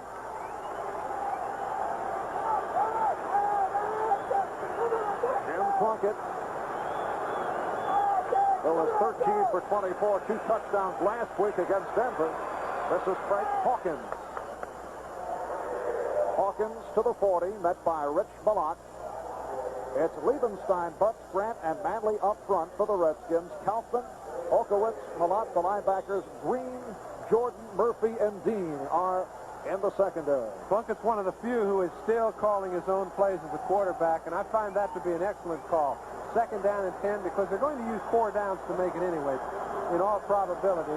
He's now got 3rd down and 3. They very well could run this ball, too. Kenny King. So King collecting the first down. Marcus Allen sitting it out for the entire game. He is out with a bruised hip, was called a question mark before the game, but has not played. That's right, and it is upon Kenny King to pick up the ground attack, and he's doing so here. But what I like is when you are calling your own plays, as Plunkett is, he knows that on fourth down we're going to be having a go at it. I've got 3 downs to pick up the first. Marcus is rooting. He's talking to Art Shell, the great offensive tackle who's now a lineman coach for the Raiders. And they're getting enthused again. They've been blown out of the park. Now they've got a chance to get back. First down of the 37. And Plunkett fires for Barnwell. And again, the recovery by Green to knock it away. That's great play. And he's a rookie. How many rookies have you seen? A lot of them, who just defy you to beat them. He's a defensive quarterback. All those fellas think they're faster than everybody, better than everybody, tougher than everybody, stronger than everybody, more valuable. He's one of the few guys that backs it up. Sonny Jurgensen asked him, he said, how fast you run? He said, I don't know, 4.1, 4.2, but you know, he says, you're talking about a different class of speed. He says, nobody can beat me. He was world class in college at Texas A&I. Second down and 10. Calvin Muhammad for the first down. Vernon Dean on the tackle, and what a second half it's been for Muhammad. Well, what are we saying? Earlier in the ball game, we said, okay, Vernon Dean made the Pro Bowl last year and All-Pro because he played the outside real tough. Most quarterbacks like to throw the ball to the outside. He led you astray. He led you believe he was taking away the inside, but in effect, he was really moving to the outside. You can beat him on the inside. People have done it this year, and Plunkett's doing it now. 16-yard gain. Now Greg Pruitt in the backfield alongside Frank Hawkins, but Plunkett to throw again, looking for Pruitt. Pruitt covered by the middle linebacker, Neil Okowitz. Neil Okowitz moves around real well in that middle. We haven't heard a lot of him today because they haven't tried to run the ball in the middle on the Redskins. We mentioned Butts and Grant make it very tough for anybody to move the ball in that area. And they keep people off of Okowitz. That time he was one-on-one with Greg Pruitt, did his job all the way down the field. Remember, we still got a quarter plus this 2:05. The big number in that stat line alongside the name Jim Plunkett, 3 interceptions. All in the first quarter. Second and 10. Looking for Muhammad. Touchdown. Calvin Muhammad again. And the Raiders have tied it at 20. If you don't mind my saying, this is the sort of play in a big game that just changes the starting lineup. I don't care who it is he's going to be playing in front of. He's going to have to be doing an awful lot of playing. The Raiders like to go deep. They've got a man in Calvin Muhammad that can do it for you. He is in a one-on-one situation. Take a look. He's a crisscrossing pattern man. The 2 defenders run into each other all over the field. It's Coffey trying to handle Muhammad. He can't do it. When the ball's thrown, Muhammad makes another great catch. His second reception of the day for a touchdown, and the Raiders can go ahead with this. Mark Wilson puts it down for Chris Farr, and the Raiders have moved in front. So the Raiders have come from behind, although completely outplayed throughout the first half, and they now lead the Redskins 21-20.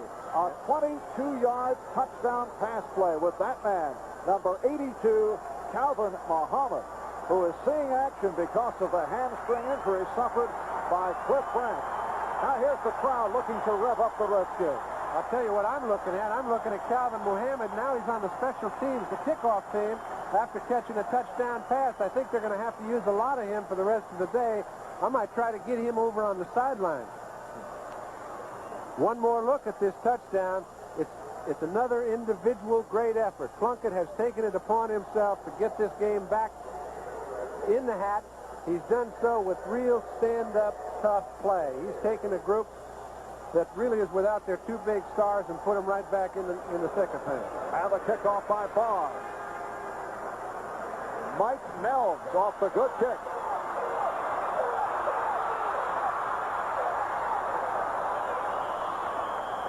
Good return by Nelms out near the 30, and guess who on the tackle? Calvin Muhammad. That's incredible. They, you know, I was talking to their special teams coach. They were sitting discussing how good a player he is on special teams, that, you know, we'd like to use him. We don't think we're going to lose. Drop a lot when he's in there. Drop a lot. He's made 3 outstanding receptions, fumbled the first one, and then has made 2 great receptions. This man, they know will do it if you give him enough chances. Mike Nelms from Canada, picked up as a free agent. Been in the Pro Bowl several years now. They've got to do something more than that. 32-yard return by Nelms. Good rush by Alzado, but a beautiful reception. Charlie Brown for the first down and much more. James Davis wrestled him out.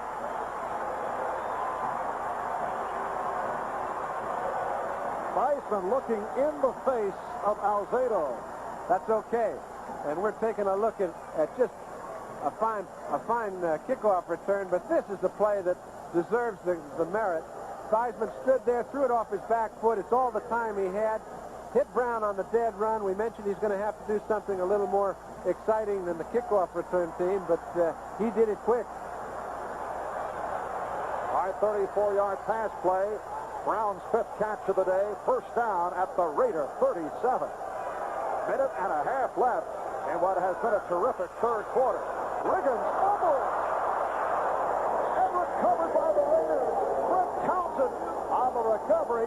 So that is the first fumble loss by the Washington Redskins since the New Orleans game last year, and 600 and change in terms of the streak, which we'll be able to focus in on a moment. But John Riggins finally losing a fumble. And you see, you just have a game between a bunch of money men. The young fella that's been playing so well all year long, Greg Townsend, strips the ball from Riggins.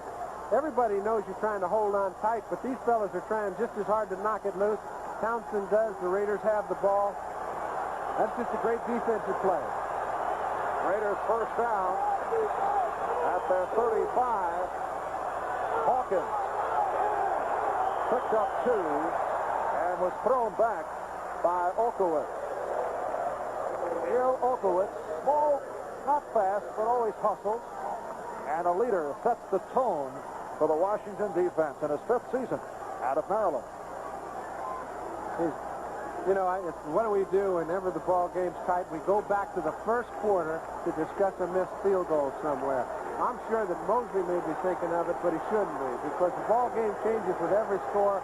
The strategy changes, and one missed field goal early never dictates the outcome of a ball game. Second down and 8. Down to 40 seconds to go, third quarter. Plunkett after standing in right near the first down marker. He's got his feet over, but I don't know if the ball made it. Rich Ballard on the cover-up tackle. It did. Where they marked it, that ball is good for a first down. Jim Plunkett knows he's going to need more points today, and he's the man that's going to get them for them if they're going to. He gets out of the rush, and they are rushing him pretty well. His offensive line has done an adequate job, but he's had a lot of times when he had to scramble. He picks up the first down, keeps the drive alive. And the indication that the Raiders have picked it up. Los Angeles Raiders at 4-0. They beat the Broncos in Denver last week, a methodical 22-7 win, preceded by victories over Miami, Houston, and Cincinnati. Raiders had allowed only 37 points in 3 games coming into today, but the Redskins were able to wash away the superb defensive play of the Raiders in the first half as they got right on the scoreboard, and now the Raiders have been able to regroup and have gotten right back in it. Time is running down in the third quarter, and that is the end of the third quarter. With the score, the LA Raiders 21, Washington Redskins 20. We'll be back after these messages from your local station. Brought to you by Jeep Cherokee and Jeep Wagoneer. When it comes to four-wheel drive, one word says it all. Jeep. By AT&T Information Systems. And by a tool for modern times, the IBM Personal Computer. First down at the 46-yard line for Jim Plunkett. Intended for Malcolm Barnwell as we get underway in the fourth quarter. And that is the streak that was ended by the fumble by John Riggins. 685 consecutive offensive plays. Incredible strength. He's a very strong individual, and to get the ball away from him, you have to surprise him, and that's what Townsend did when he created the fumble. And you know, some guys when they fumble don't recover their own. John Riggins has fumbled a few times, but he's always so quick to get on anything that happens that he's always come up with it. So that was a rare one. Second down 10. Hawkins. Frank Hawkins ripping off the first down into Washington territory at the 40-yard line. This telecast presented by authority of the National Football League, and it is intended for the private use of our audience. Any rebroadcast or other use of this telecast without the express written consent of the Washington Redskins and the National Football League is prohibited.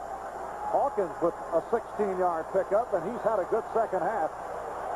64 yards now, 12 carries for Frank Hawkins. The intended receiver was Barnwell, dragged down. It was covered by Green. Okay, I guess you have to take what they call, but, you know, they say incidental contact is no foul, right? I cannot see where Darrell Green was doing anything other than trying to get a hand on the ball. And I don't know whether he went through Malcolm Barnwell or not, but that looked like incidental contact to me, and I'm sure the people at home feel the same way.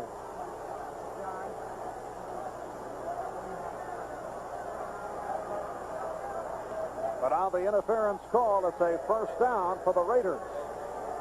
Marv, how long has it been since we've seen a game where both sides are trying to throw outside to their cornerback? It's because not too many teams play your man-to-man defense all over the field. And Plunkett in trouble, gets it off to King. Nice move by King after the reception. Kenny King in his 5th season out of Oklahoma. He made the Pro Bowl back in 1981. But the addition of Marcus Allen to the Raider roster made for a move to the fullback slot. He made the Pro Bowl coming from a team. He came from Houston originally, where he was a 3rd draft choice, and he hadn't really been given a chance to play. Went to the Raiders. They've used him extensively since, and he's been a fine back for him. Second down and 1.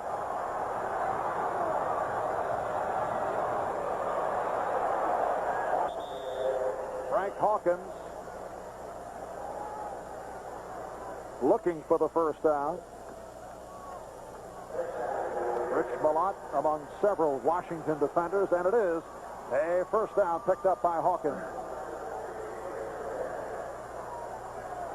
Raiders first down just inside the 15-yard line. They've come from behind to lead the Redskins by 1. There's a final. Pittsburgh coming from behind, and they knock off Houston. Well, it just keeps getting worse if you're an Oiler. Houston Oilers now 0-5.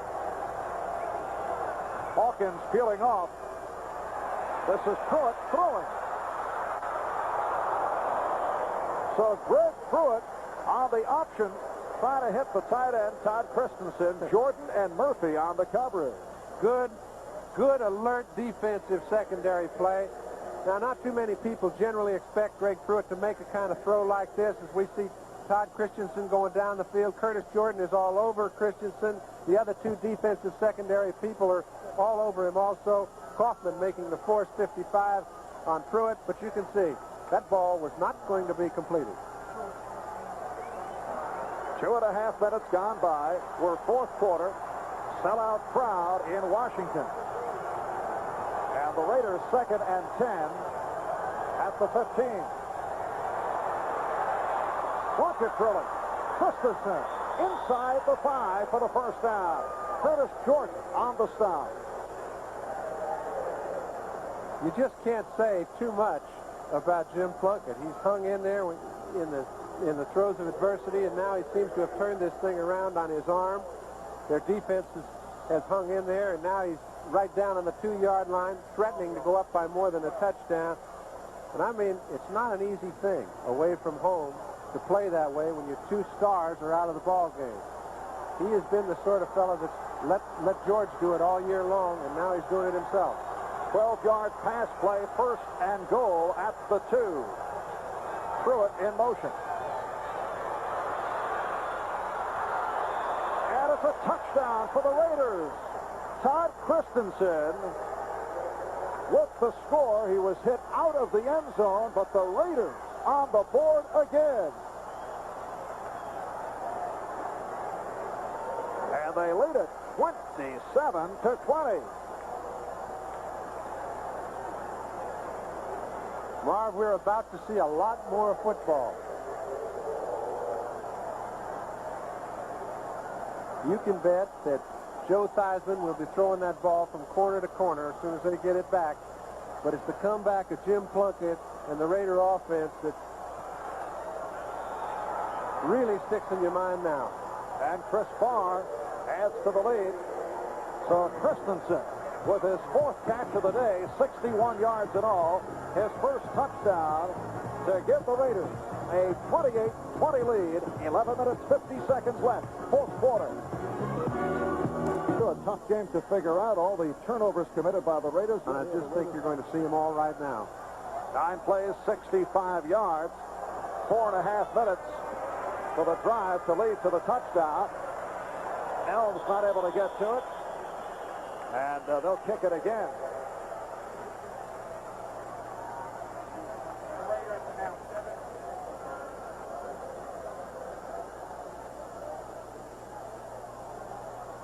So both clubs are moving back upfield. Recapping the scoring, it was Riggins, 2-yard run. Early first quarter off the interception by the strong safety, Curtis Jordan. Mosley missed the field goal from 36 yards, then hit from 28 to make it 10-0. Plunkett to Branch for 99 yards. Turns out to be the longest touchdown pass in the NFL in 15 years. You'd have to go back to 1968 when Sonny Jurgensen hooked up with Jerry Allen. He's hooked up with a lot of players, but I think Jerry Allen was the least known. Boy, they had some studs. When you talk about Bobby Mitchell and Charlie Taylor, who's now a coach, and Jerry Smith, they had the great ones. And then it was Theismann of Joe Washington making it 17-7 for the Skins. Mosley, a 30-yard field goal, extended it to 20-7. And then the Jim Plunkett, Calvin Muhammad show. 36 yards to cut it to 20-14. And then a 22-yard touchdown pass play for a 21-20 Raider lead. And a moment ago, Plunkett and the tight end, Todd Christensen, to give the L.A. Raiders a 28-20 lead. There have been a lot of penalties too, Marv, but at least they've evened out. By Reggie Evans, an up man. Off the spin, but stopped inside the 20-yard line. Evans, a first-year player out of Richmond who spent all of last year on injured reserve. Stopped by Jeff Barnes. All right, here's Barnes, 56. This linebacker has been with his club for the past 4 or 5 years, and he plays pretty good defense, but he plays excellent special teams. He comes down there, gets right through the wedge, and stops the ball carrier before he gets to the 20-yard line with a 5-yard penalty. That's a superb play. 7-yard return by Evans. First down at the 18. Play action for Theismann. Rifling it. Charlie Brown out to the 34-yard line. You know, it's one thing if you're sitting at home and you say, hey, they know they're going to throw it to the wide receivers. Why don't they do something defensively? Well, as long as you play man-to-man defense, and that's the personality and the trademark of the Raiders, they're not going to change that. It's up to James Davis to do something about it as a cornerback. They're going to leave him one-on-one all day long. 16-yard pass play, first down out at the 35-yard line. That's Brown in motion. Short setup, Brown again. Brown to the 42-yard line. It isn't much of a secret. It's how do you stop them? Well, they spot it at the 43. It'll be second at about 1. The other side of the field, Lester Hayes. He's sitting there with Art Monk. They're having another one-on-one battle. You can see, if you have your druthers, you don't generally pick on Lester Hayes. Sometimes you must. But if you have a rookie, pick on him. John Riggins. He slipped, and close to the marker, Ted Hendricks covering him up. Charlie Brown has an unusual sliding running style. Very tough for cornerbacks to judge his speed. Yeah. And he has been a big play man for the Redskins. Riggins now 81 yards, 23 carries, got off quickly in the first half. Well, they're not in a position right now where they're going to, I'm not saying they won't use a lot of Riggins, but they won't feature him. They have to get a touchdown and a field goal at least in order to win the ball game. And with 9 minutes to go, you don't have time to drive down the football field at your own leisure.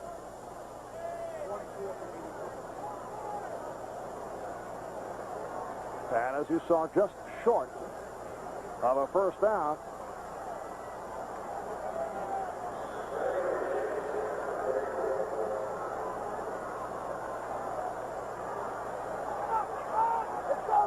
Third down and inches. 9.5 left, fourth quarter.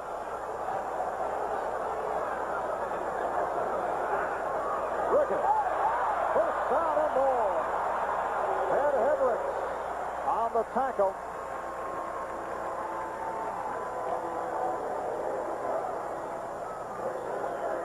You take a look at the Hogs. They can move people out in short yardage situations. John Riggins is not contacted until he moves 4 or 5 yards down the field, and then by Ted Hendricks. And John picked up 6. Jacoby, Grimm, Bostic, May, and Stark up front. That's Monk in motion. Riggins. And Rod Martin able to stack him up. Atlanta leading Philadelphia in the fourth quarter, 24-21. Wow, Green Bay over Tampa Bay, 55-14. They'd like to break those up into about 3 20-point games, I think. They were held in check by the Giants on Monday. 91 yards, 26 carries for Riggins. Second down, 6.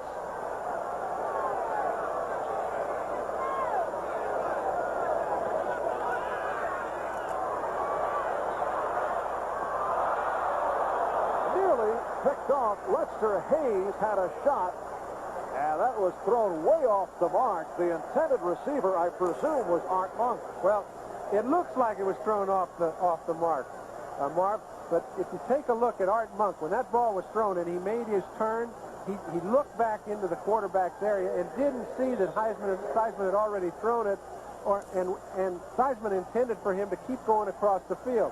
Now Joe's got another one-on-one situation, hangs in there. Now, you see, Art kind of pulled up, and now he wonders, uh-oh, maybe I did the wrong thing, but he couldn't locate the ball. Monk to the left and Garrett right for this third down and 6. Penalty flag throw. Now Monk on the reception. And a first down if it stands up. Out near the 25-yard line, James Davis hauling Monk down. But let's see what the call is all about. Most frustrating thing in the world for a quarterback and an offensive team that knows it has to get on that scoreboard to get called for offensive holding after you've made a big play on a third down situation.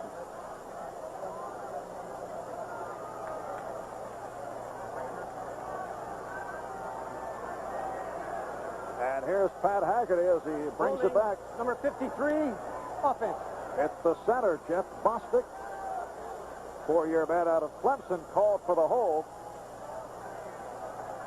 And it's now a third down and 16 back at the 43. Virgil C. top of your picture. And Alvin Garrett on the other side. Alzado and Townsend chase. And broken up. Let's see, did the linebacker come up with it?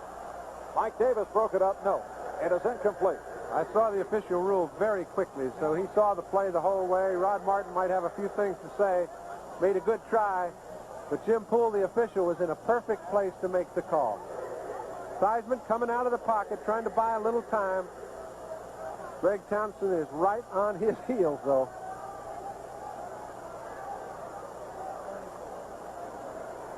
And this is Jeff Hayes getting set to punt for the 7th time.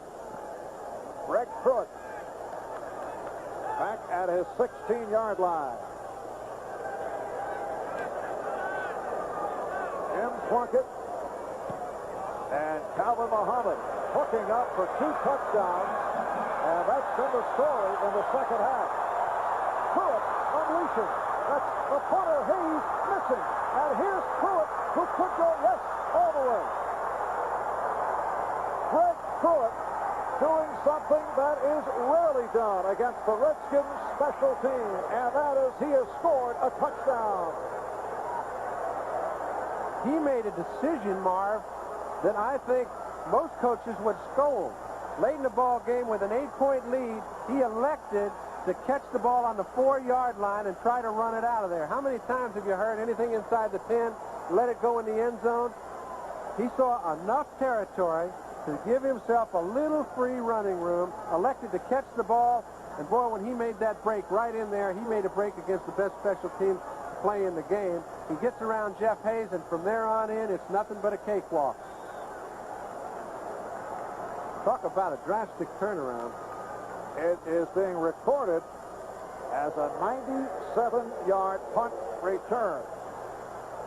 And the Raiders have broken it open. Chris Barr looking to make it 35-10. And does. And again, silence from 55,000 here at RFK. The Los Angeles Raiders leading the Washington Redskins by 15.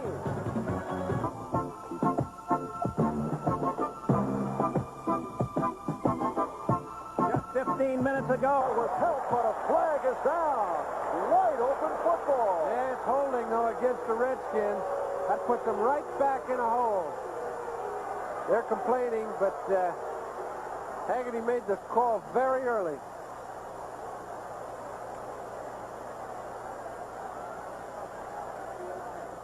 Seven minutes, 17 seconds remaining fourth quarter. The Redskins in need of a big play, trailing 35-20. And people have stated so long how good Mike Nelms is at making the big play. He's made 2 of them today. Both of them Number 30 on the run back. have been called back. Nick Giaquinto called for the hold. All right, you see, they're trying to get some sort of a little crack at the point of attack. They get a good enough block, but most of it's on Nelms. He just gets them separated, picks up a little bit of running room, and Barr makes a pretty good play to keep it from being larger. Charlie Brown to the right, first down, 1st and 10 at the 12-yard line. And that's Garrett moving to the left. Theismann looking Garrett's way, now goes the other. Joe Washington. Washington to the 30. Washington unleashing.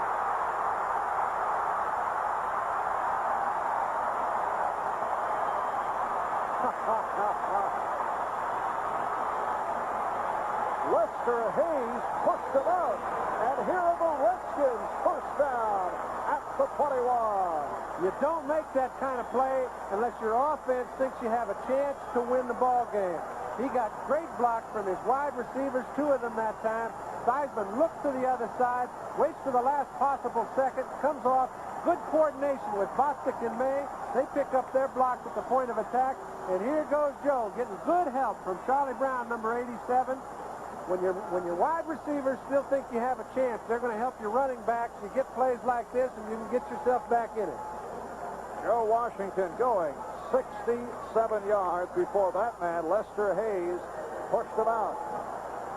In his 8th season out of Oklahoma, 2 years with San Diego, 3 with Baltimore, and now a Redskin. First down at the 21 of the Raiders. Play action. Theismann off the roll and batted down. Otis McKinney got a piece of it.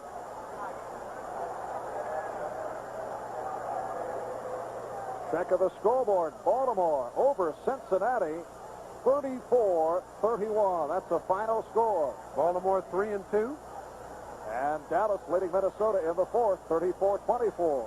Boy, we were away a while, and they just, sounds like Minnesota went away, too. Just under 7 minutes left, fourth quarter here. Marv Albert with John Brody.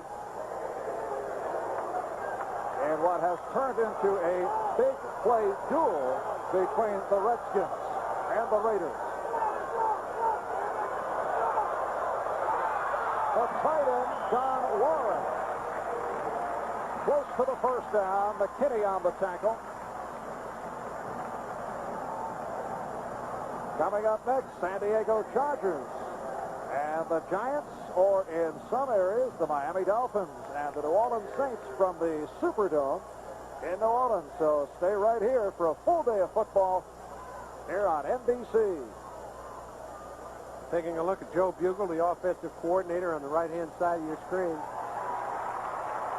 He was the same at Houston when they were playing real good football, and he had Earl Campbell his first 3 years. So you can see the type of attack he employs, and it's very effective. And the Redskins have picked up the first down. Clock running, 6.5 left, fourth quarter. Raiders with a second half surge, leading at 35-20. First down at the 11. That's Giaquinto in motion. Touchdown! So Theismann right back, combining with Charlie Brown, who did it in the face of James Davis.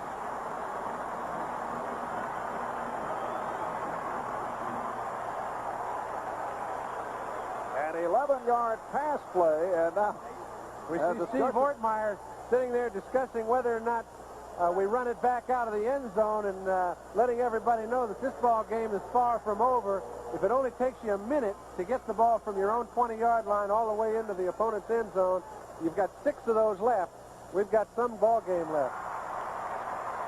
And Mark Mosley putting it through, following Charlie Brown's 4th touchdown of the season. There's the second-year man from South Carolina State. We have 6 minutes, 15 seconds left, fourth quarter. Raiders 35, Redskins 27. Drive, 4 plays, 88 yards. Concluding with the 11-yard pass from Theismann to Brown, and it's a 35-27 Raider lead with 6:15 left, fourth quarter. Onside kick team. And they have Rick Pruitt up as a short man. It looked to me like the Redskins got it. Yes, they did. Pruitt tried to chase it down, could not get near it, and the Redskins have recovered.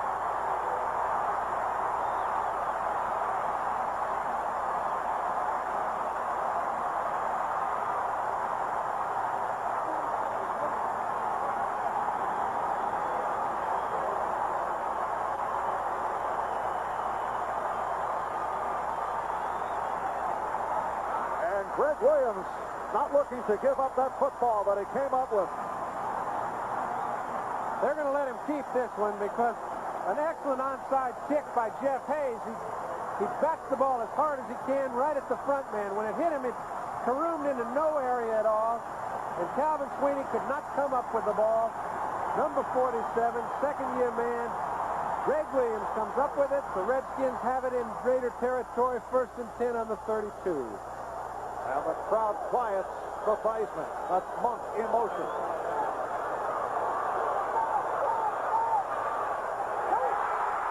John Warren for a Redskin first down.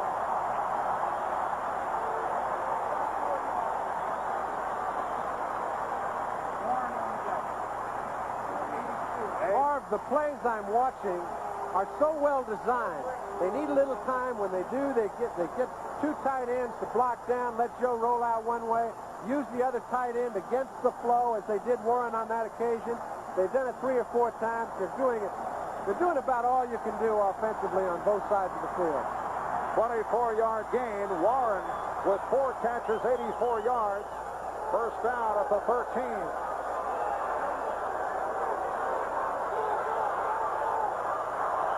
Broken up. Notice McKinney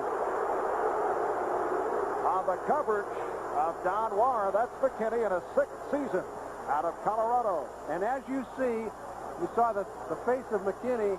You saw he's a little tired. And when you play defense, as long as these guys have had to play it in the last 10 minutes, you get a little tired. And offensively, you get a little enthused, and it makes it an awful lot easier to operate.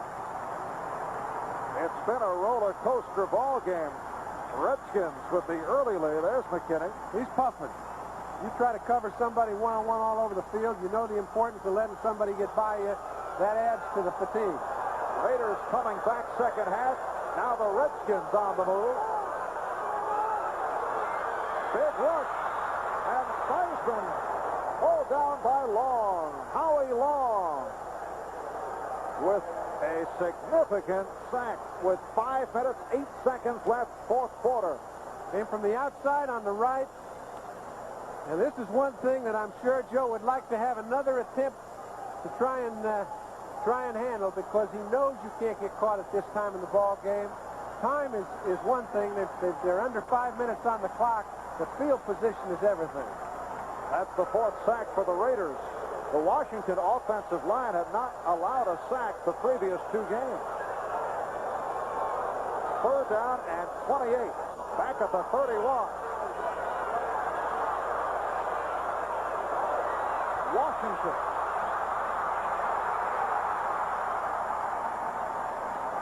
Joe Washington on the pickup, but way short. Well, we've got a 4th down play. You say, okay, it's the coach's turn. Do you want to try and get something now, knowing your team needs another possession and a touchdown?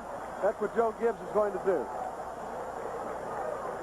So Mark Mosley checking in. He's 2 for 3. He missed from 36 late in the 1st quarter, and then connected from 28 yards and from 30. This is not the time to try a fake field goal. The Raiders will not try and block this field goal. 34-yard attempt. And it is good.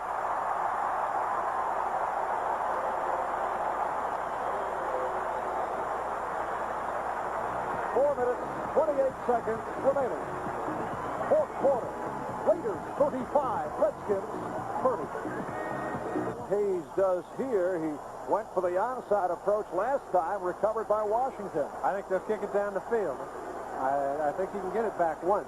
It was twice you couldn't get possession of, and maybe he'll go. I doubt it. Oh, you pulled back right the first time, and this is Clea Montgomery. Raiders were looking for it. Again, they had Pruitt up as the short man, but a penalty flag is down. I think it's a sound play. Now, generally, the penalties are on the receiving team, which would put the Raiders in a very big hole, and this could be a critical penalty.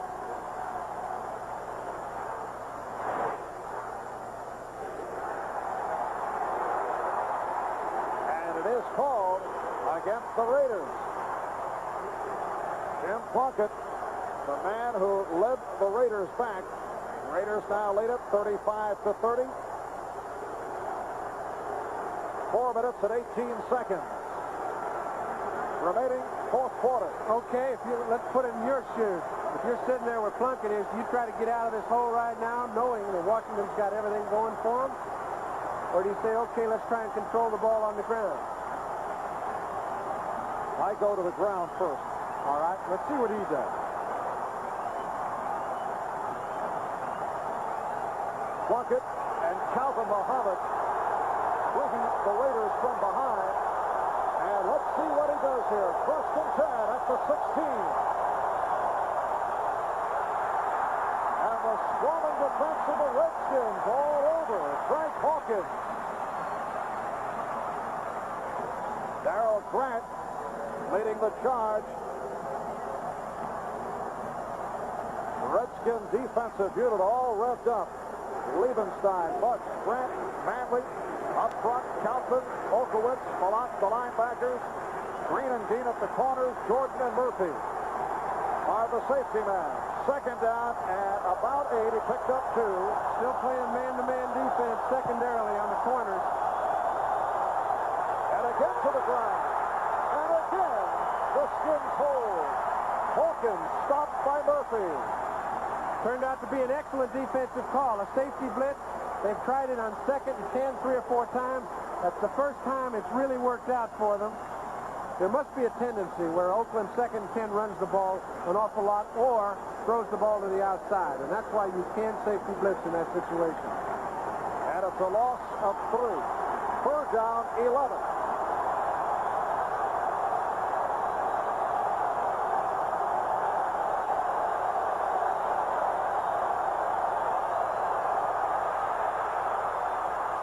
Christensen short of the first down. Try to get up and run. I believe he was ruled down. Ken Coffey covering. This is what Todd thought he'd done. He thought he caught it and got off of the ground fast enough before he was touched. It was not ruled that way. They are short of the first down, and they'll have to punt. So the Redskins, with a superb series defensively to hold the Raiders. Here you go. You've got the best punt returner in the game. You've got the best punter that played the game in the last 50 years, maybe ever, and it couldn't be more critical. Ray Guy back at his 10.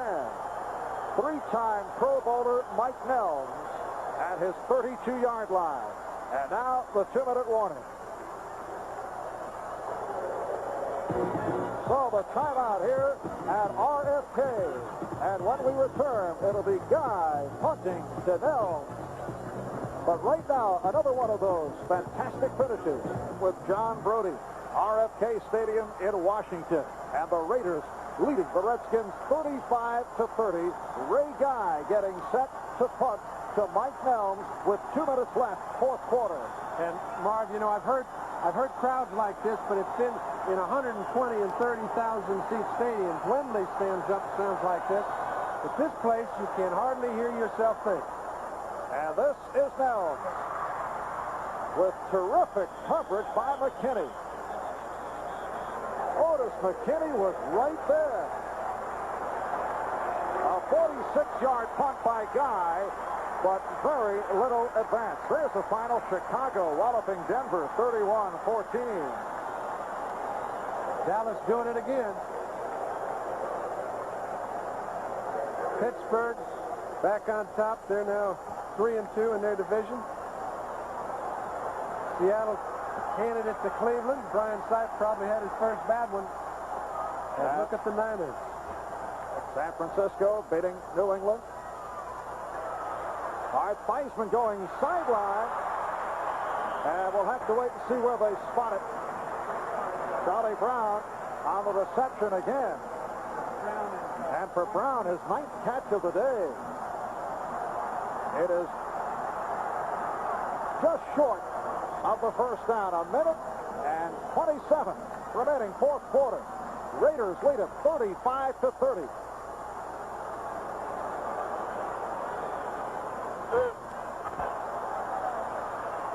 And again, Theismann completes the Brown.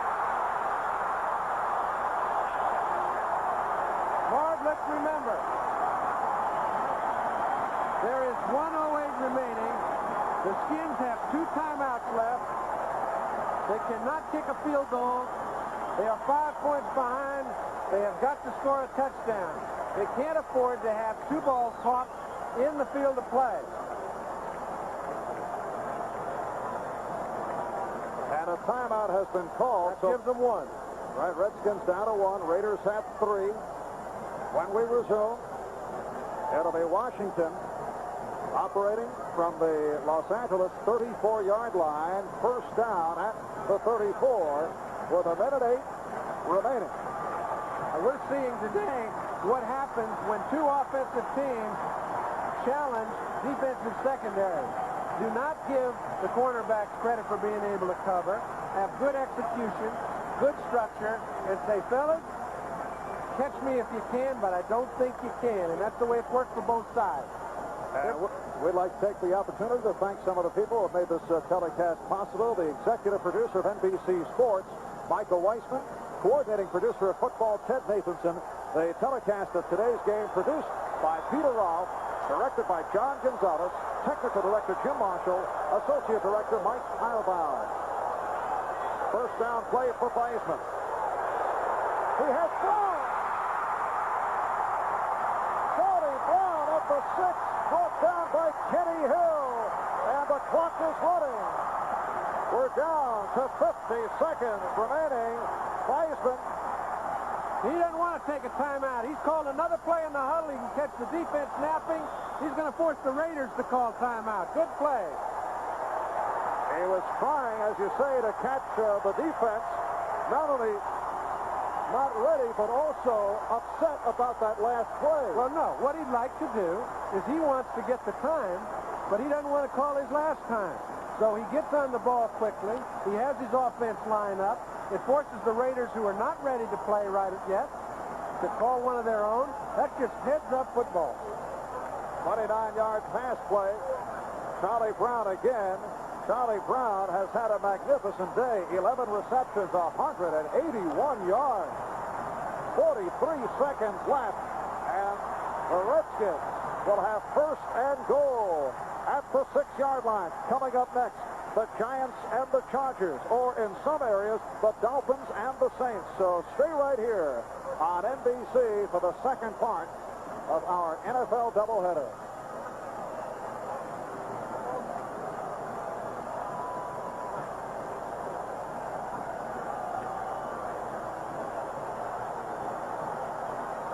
The Washington Redskins at one point led 20-7. Raiders came from behind. At one point, they led 35-20. And that was with 7.5 minutes left. First and goal at the 6 as Brown goes to the left. Theismann. Looking end zone. Overthrows Brown. He saw he was covered. That's right. James Davis. And Kenny Hill all over Charlie Brown. Okay, the other side, we've got Lester Hayes. One-on-one, Monk's in motion to get Lester Hayes right off the top of him. That is a legal play. Monk was not alert enough to take a look at Hayes. That ball was not going in his direction anyway. He was trying to check out where it was thrown. Better not do that. Theismann is 22 for 38, 411 yards. Second and goal at the 6. Looking Washington. Touchdown!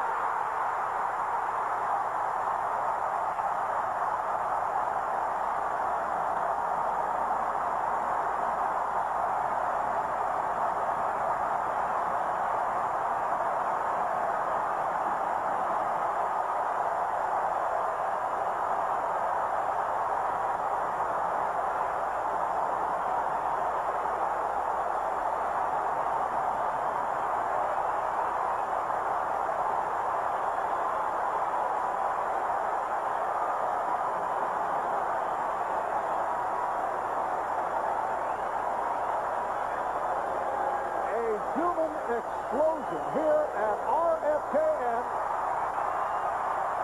Mark Mosley has given the Redskins a 37-35 lead with 33 seconds remaining.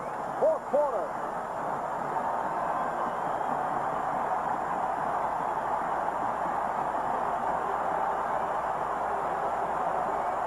Marv, you need to say so little in a ball game like this. Now, Theismann has just done about all a quarterback can be asked to do. He started out challenging the defense. This team has only given up 30 points defensively all year long. The Redskins have put 37 on the board. I'd say that's a pretty good day's work. With 7.5 minutes to play, they're 15 points down. A lot of people in these stands gave up. But you could tell on the very first ball possession, the Redskins hadn't. They threw a screen pass, got great blocking, came back, set up a score, and it's been their momentum ever since. It's carried them into the win column. And with 30 seconds left, it isn't over yet. Well, Theismann throwing his third touchdown pass of the day. He threw 3 against Seattle last week. He's connected twice with Joe Washington. Washington's first touchdowns of the season. Redskins with a 37-35 lead.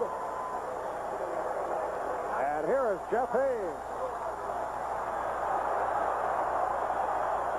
Pruitt.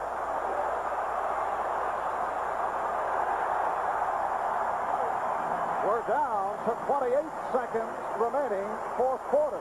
2 timeouts for the Raiders. That one play that Joe Theismann made to force the Raiders to call timeout could, in the end, be a very big strategic plus. 5 plays, 69 yards for that lead score.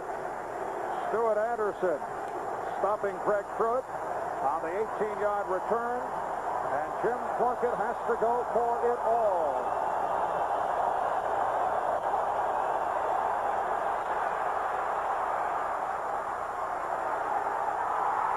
Football. Vernon Dean has just ended the Raider hope. Vernon Dean, in his second year out of San Diego, has concluded it.